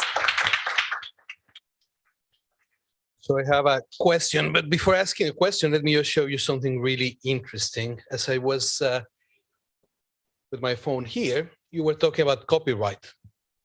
About 10 seconds after you were done, I got an alert from CNN that talked about angry artists that are complaining about AI models using their creations. And then I looked at the date and time. I said, well, maybe it's pure coincidence. No, the story ran at 8 in the morning. So I keep finding a lot of these coincidences that no one can really explain, but they seem to be happening more and more. Because they're using the sexiness of this technology to essentially get everybody to buy into it for digital identity purposes. Yep. You know, whoever controls the digital identity and whatever schema wins, whether it's a country or it's a multinational organization or a non-governmental agency or a company, you know, these people will have incredible power. Digital identity is the most important issue on this. Like that, since I launched Gracement, I said, if you want my data, pay me for it. And that links to the question that I have for the three of you, because you mentioned, Tyler, the ethical and the ethical guidelines and moral guidelines. But then we talk about regulators, and we all know that regulators are very, very behind the times on a lot of this stuff. So when we get into this space, what are your thoughts on good regulation? Because if we start thinking about how regulators have played in other waves of technology, we end with not a very good solution. And now I'm hearing people on Capitol Hill that are throwing things like, well, should we have a mark on certain avatars so we can start differentiating between the puppets and the AI-driven virtual beings? Should we do this? Should we do that? And candidly, a lot of times they are not even spending any time even going into one of these environments to learn about it. So how do we keep a balance, recognizing that they have a role to play? You talk about international organizations and a lot of interesting things, but we all know that that only works until a certain point because the bad actors and the big actors don't follow those rules. I honestly think it starts on a way smaller scale. So personally, I founded a Facebook group in February for AI artists, people making cool little memes with AI. It had 100 people in it. It now has 67,000 people in it, right? And I was the sole moderator on it. And I went from moderating people posting images of, you know, Garfield sad about Mondays to now it's just like, this is porn, right? And the self-moderation part of those communities, of these small groups, we have had to regulate ourselves at just a rapid pace where we can't even keep track of, like, you know, if someone takes someone else's image and then makes a variation of that, you know, is that stealing from their image? And like, we're solving these problems on a very micro scale, just moderating small Discords and Facebooks and Twitter and stuff. And I think it's moving too fast for Congress, just plain and simple. It's moving too fast for federal government. So I think it's up to small communities that are at the breaking edge of this tech to self-regulate, figure out what works and what doesn't. If we are going to keep moving fast and break things, then we need ourselves to be holding ourselves accountable and kind of keeping our communities accountable for what they create. So I think we start there, then we lobby, then we push. And copyright has had issues for decades. You know, I remember when the Berkman Center was working on the Creative Commons licensing, right? So that there are different, so that people could literally self-regulate and start putting out different copyrights like derivatives. Not very many people that are in this kind of new space are using those. So maybe a reminder of those would be really important. When we were working on Creative Commons, I was always thinking, why can't it actually be embedded in the metadata? And at that point, technology wasn't available to actually incorporate that type of copyright in the metadata. Why I'm interested in blockchain. You know, blockchain allows us to actually have a specific certificate tied to everything so that copyright can travel and follow and artists that are kind of doing derivatives. But there's problems with blockchain too. I'm not saying blockchain's the answer because a lot of art, creative processes and arts are done in teams in collaboration. And blockchain, certificates only usually allow one author. So what happens? It's splits, right? But it's really minimal. And so there's still like early days trying to figure that out. No, absolutely. And I mean, copyright was started with the statue of Anne. So I've always been kind of like interested in that. So Roger McNamee, he founded Silver Lake Partners.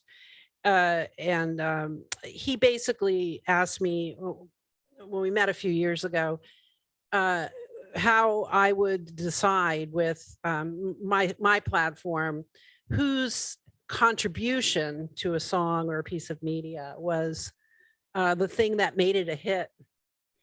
And I said to him, look, I don't think that that's something that you can do retroactively.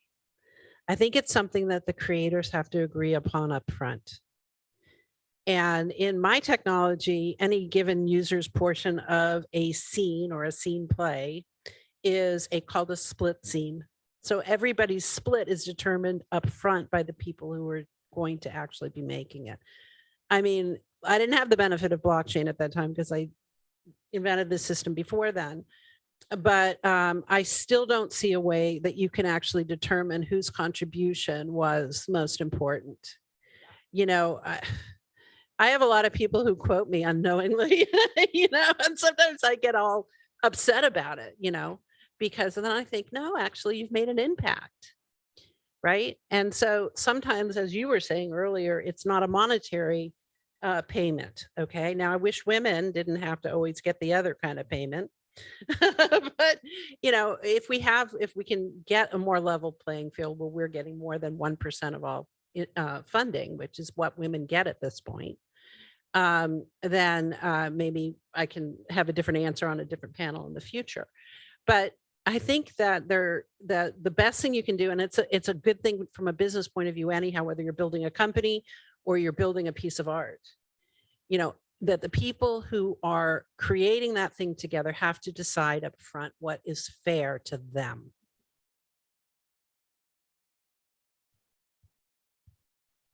So y'all kind of covered this a minute ago, but so I know we can treat AI technically however we want to treat AI. It's a chat bot at the end of the day, but considering the area and setting that you're interacting with them, do you think there's still a negative effect if you treat an AI poorly that you could take that out into the real world whenever you run into those similar positions, people who are the real world in that position of either hospitality, any sort of help desk in that aspect?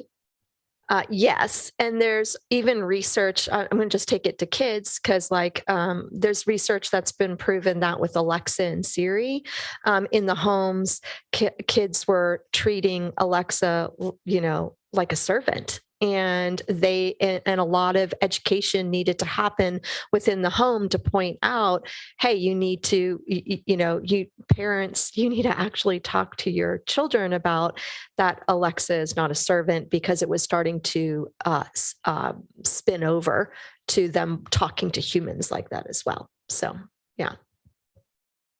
Yeah, I've spent 2 years in my early years working at, hi, thanks for calling Comcast. So I know what it's like to be on the other end of that. And I do think that people already treat other humans like trash in the service industry. So anytime a virtual being can be there to take that hit, I'd much rather give it to them. So if someone's already going to be that way, I would rather let me speak to your manager, go to the virtual being and let that person just scream at a virtual being. Because if they're already there and they're already going to act like an ass, don't put it on another human. So that's my answer, is actually, let's take the already bad habits and throw those people at virtual beings, and then we all can live in a happy world. Well, thinking of the last panel, and it's Marcia, let's March. And when you have a higher bar, when you're doing therapeutic AIs, let's say, or you're trying to train doctors on how to interact with human beings in certain situations, I think that's where you're going to see the best work coming out, because there has to be another different level of concern over this issue. And also, I mean, again, and we can offline this, but I have a friend who built an AI that essentially guides people in a way where it's completely just them answering questions and growing new neurons, right? So it sort of takes the equation of doctor patient, or some of a guide and a subject out of the equation, and makes it more just about the machine and the individual. And so far, it's looking like this is more successful. Now, she had her own ethical issues with the AI because she was worried about mind control and things like that might happen. And she left her inventions, her IP, her patents, inside a separate corporation and licenses it to the corporation that is using it, because she wants nobody else to get their hands on this, incredible thing that she's built. Because it might be used in a way that she wouldn't think is ethical.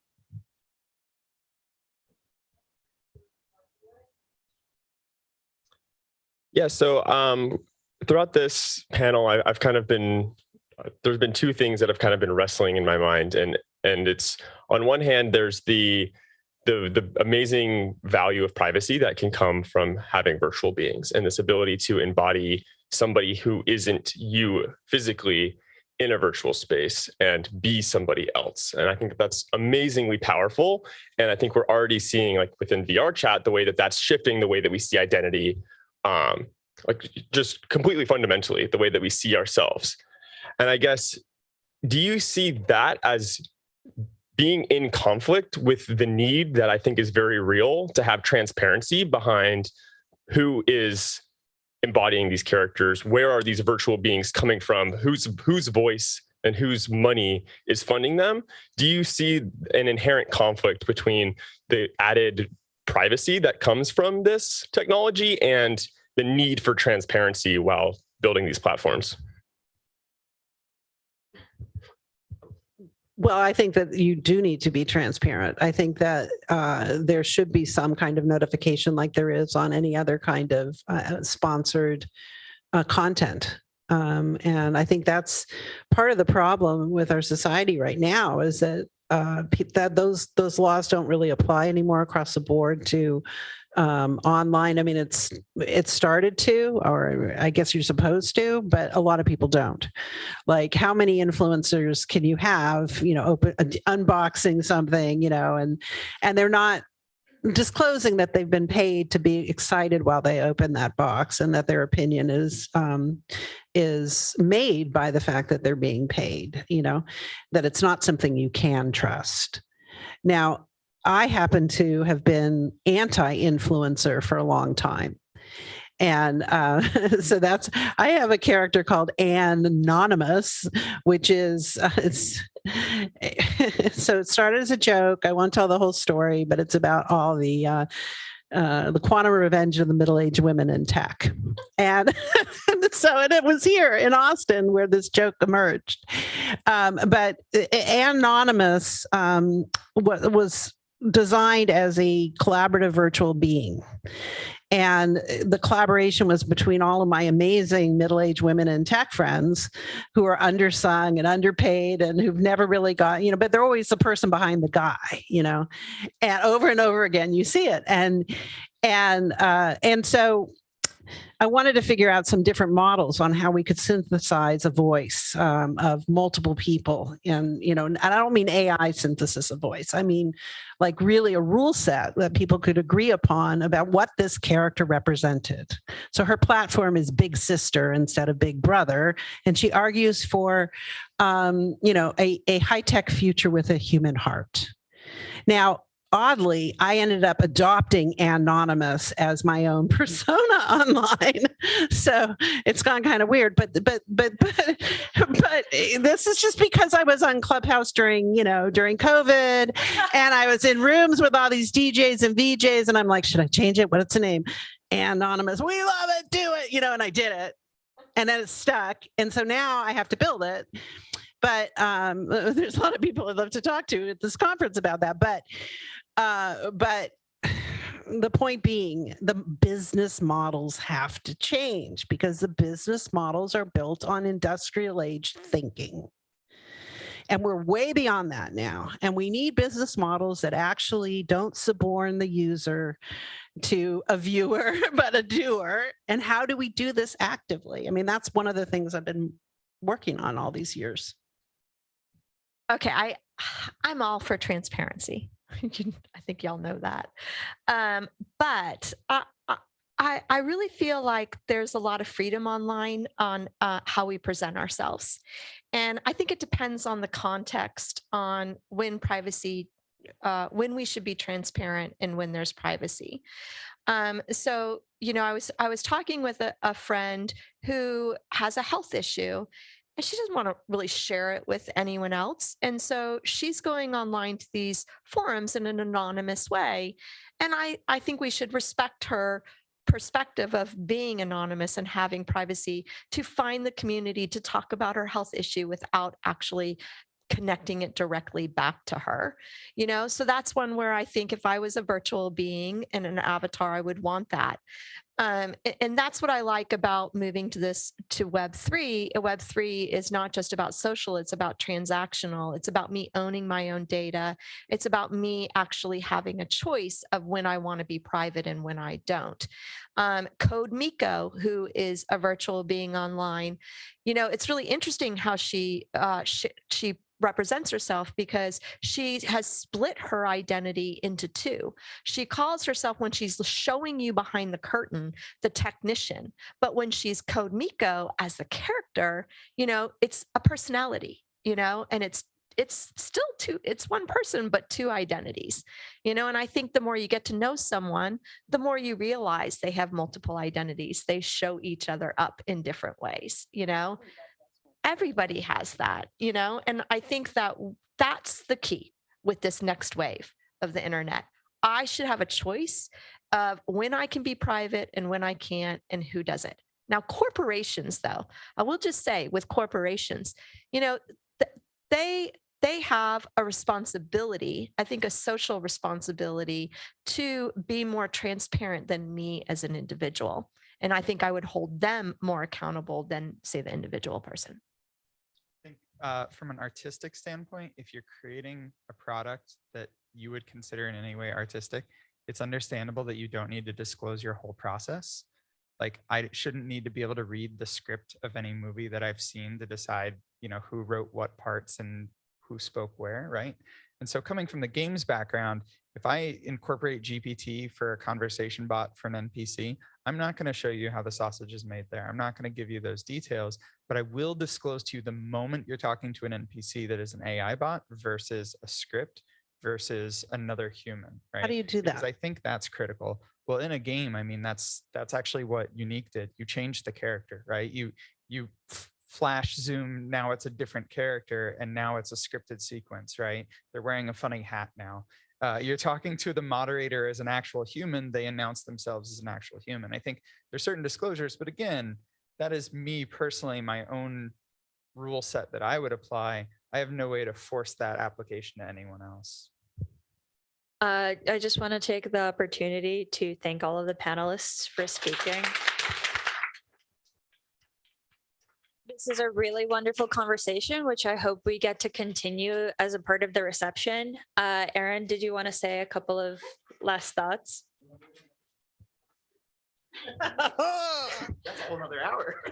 So, and I think we have a engagement strategy, which we are going to pop up here for you guys to scan. And as we close. So I just want to thank you. We're wrapping up today. I hope you learned something, met a few people, walking away with some ideas. I want to open it up to invite all of you guys to day 2. Day 2, we're doing an ideation session tomorrow here on the 4th floor from 9 to 4, where you can actually, we'll have a huge sandbox demo of about 10 different demos for you to play and try out virtual beings in a variety of contexts. And we're going to really dive into hospitality even a little bit more on ideating what are some of those possibilities. So please join us. Would like to thank our pioneer sponsor, MITRE, and our 2 additional sponsors, HEB, who provided us the lovely food for today. As well as you'll see Mace Virtual Labs here tomorrow. They're helping us with our sandbox demo. So I'd also like to thank a research fellow, Lee Kravchenko. They've done an amazing job leading this, developing the Think and Do Summit, as well as our entire research team. If you guys would stand. MJ, Sion, Jungmin, Chris, all of them are standing here. We've been working since summer to put this on together, and I really appreciate all of y'all's hard work on that. So thank you. And our volunteers stand up. Yo. Okay.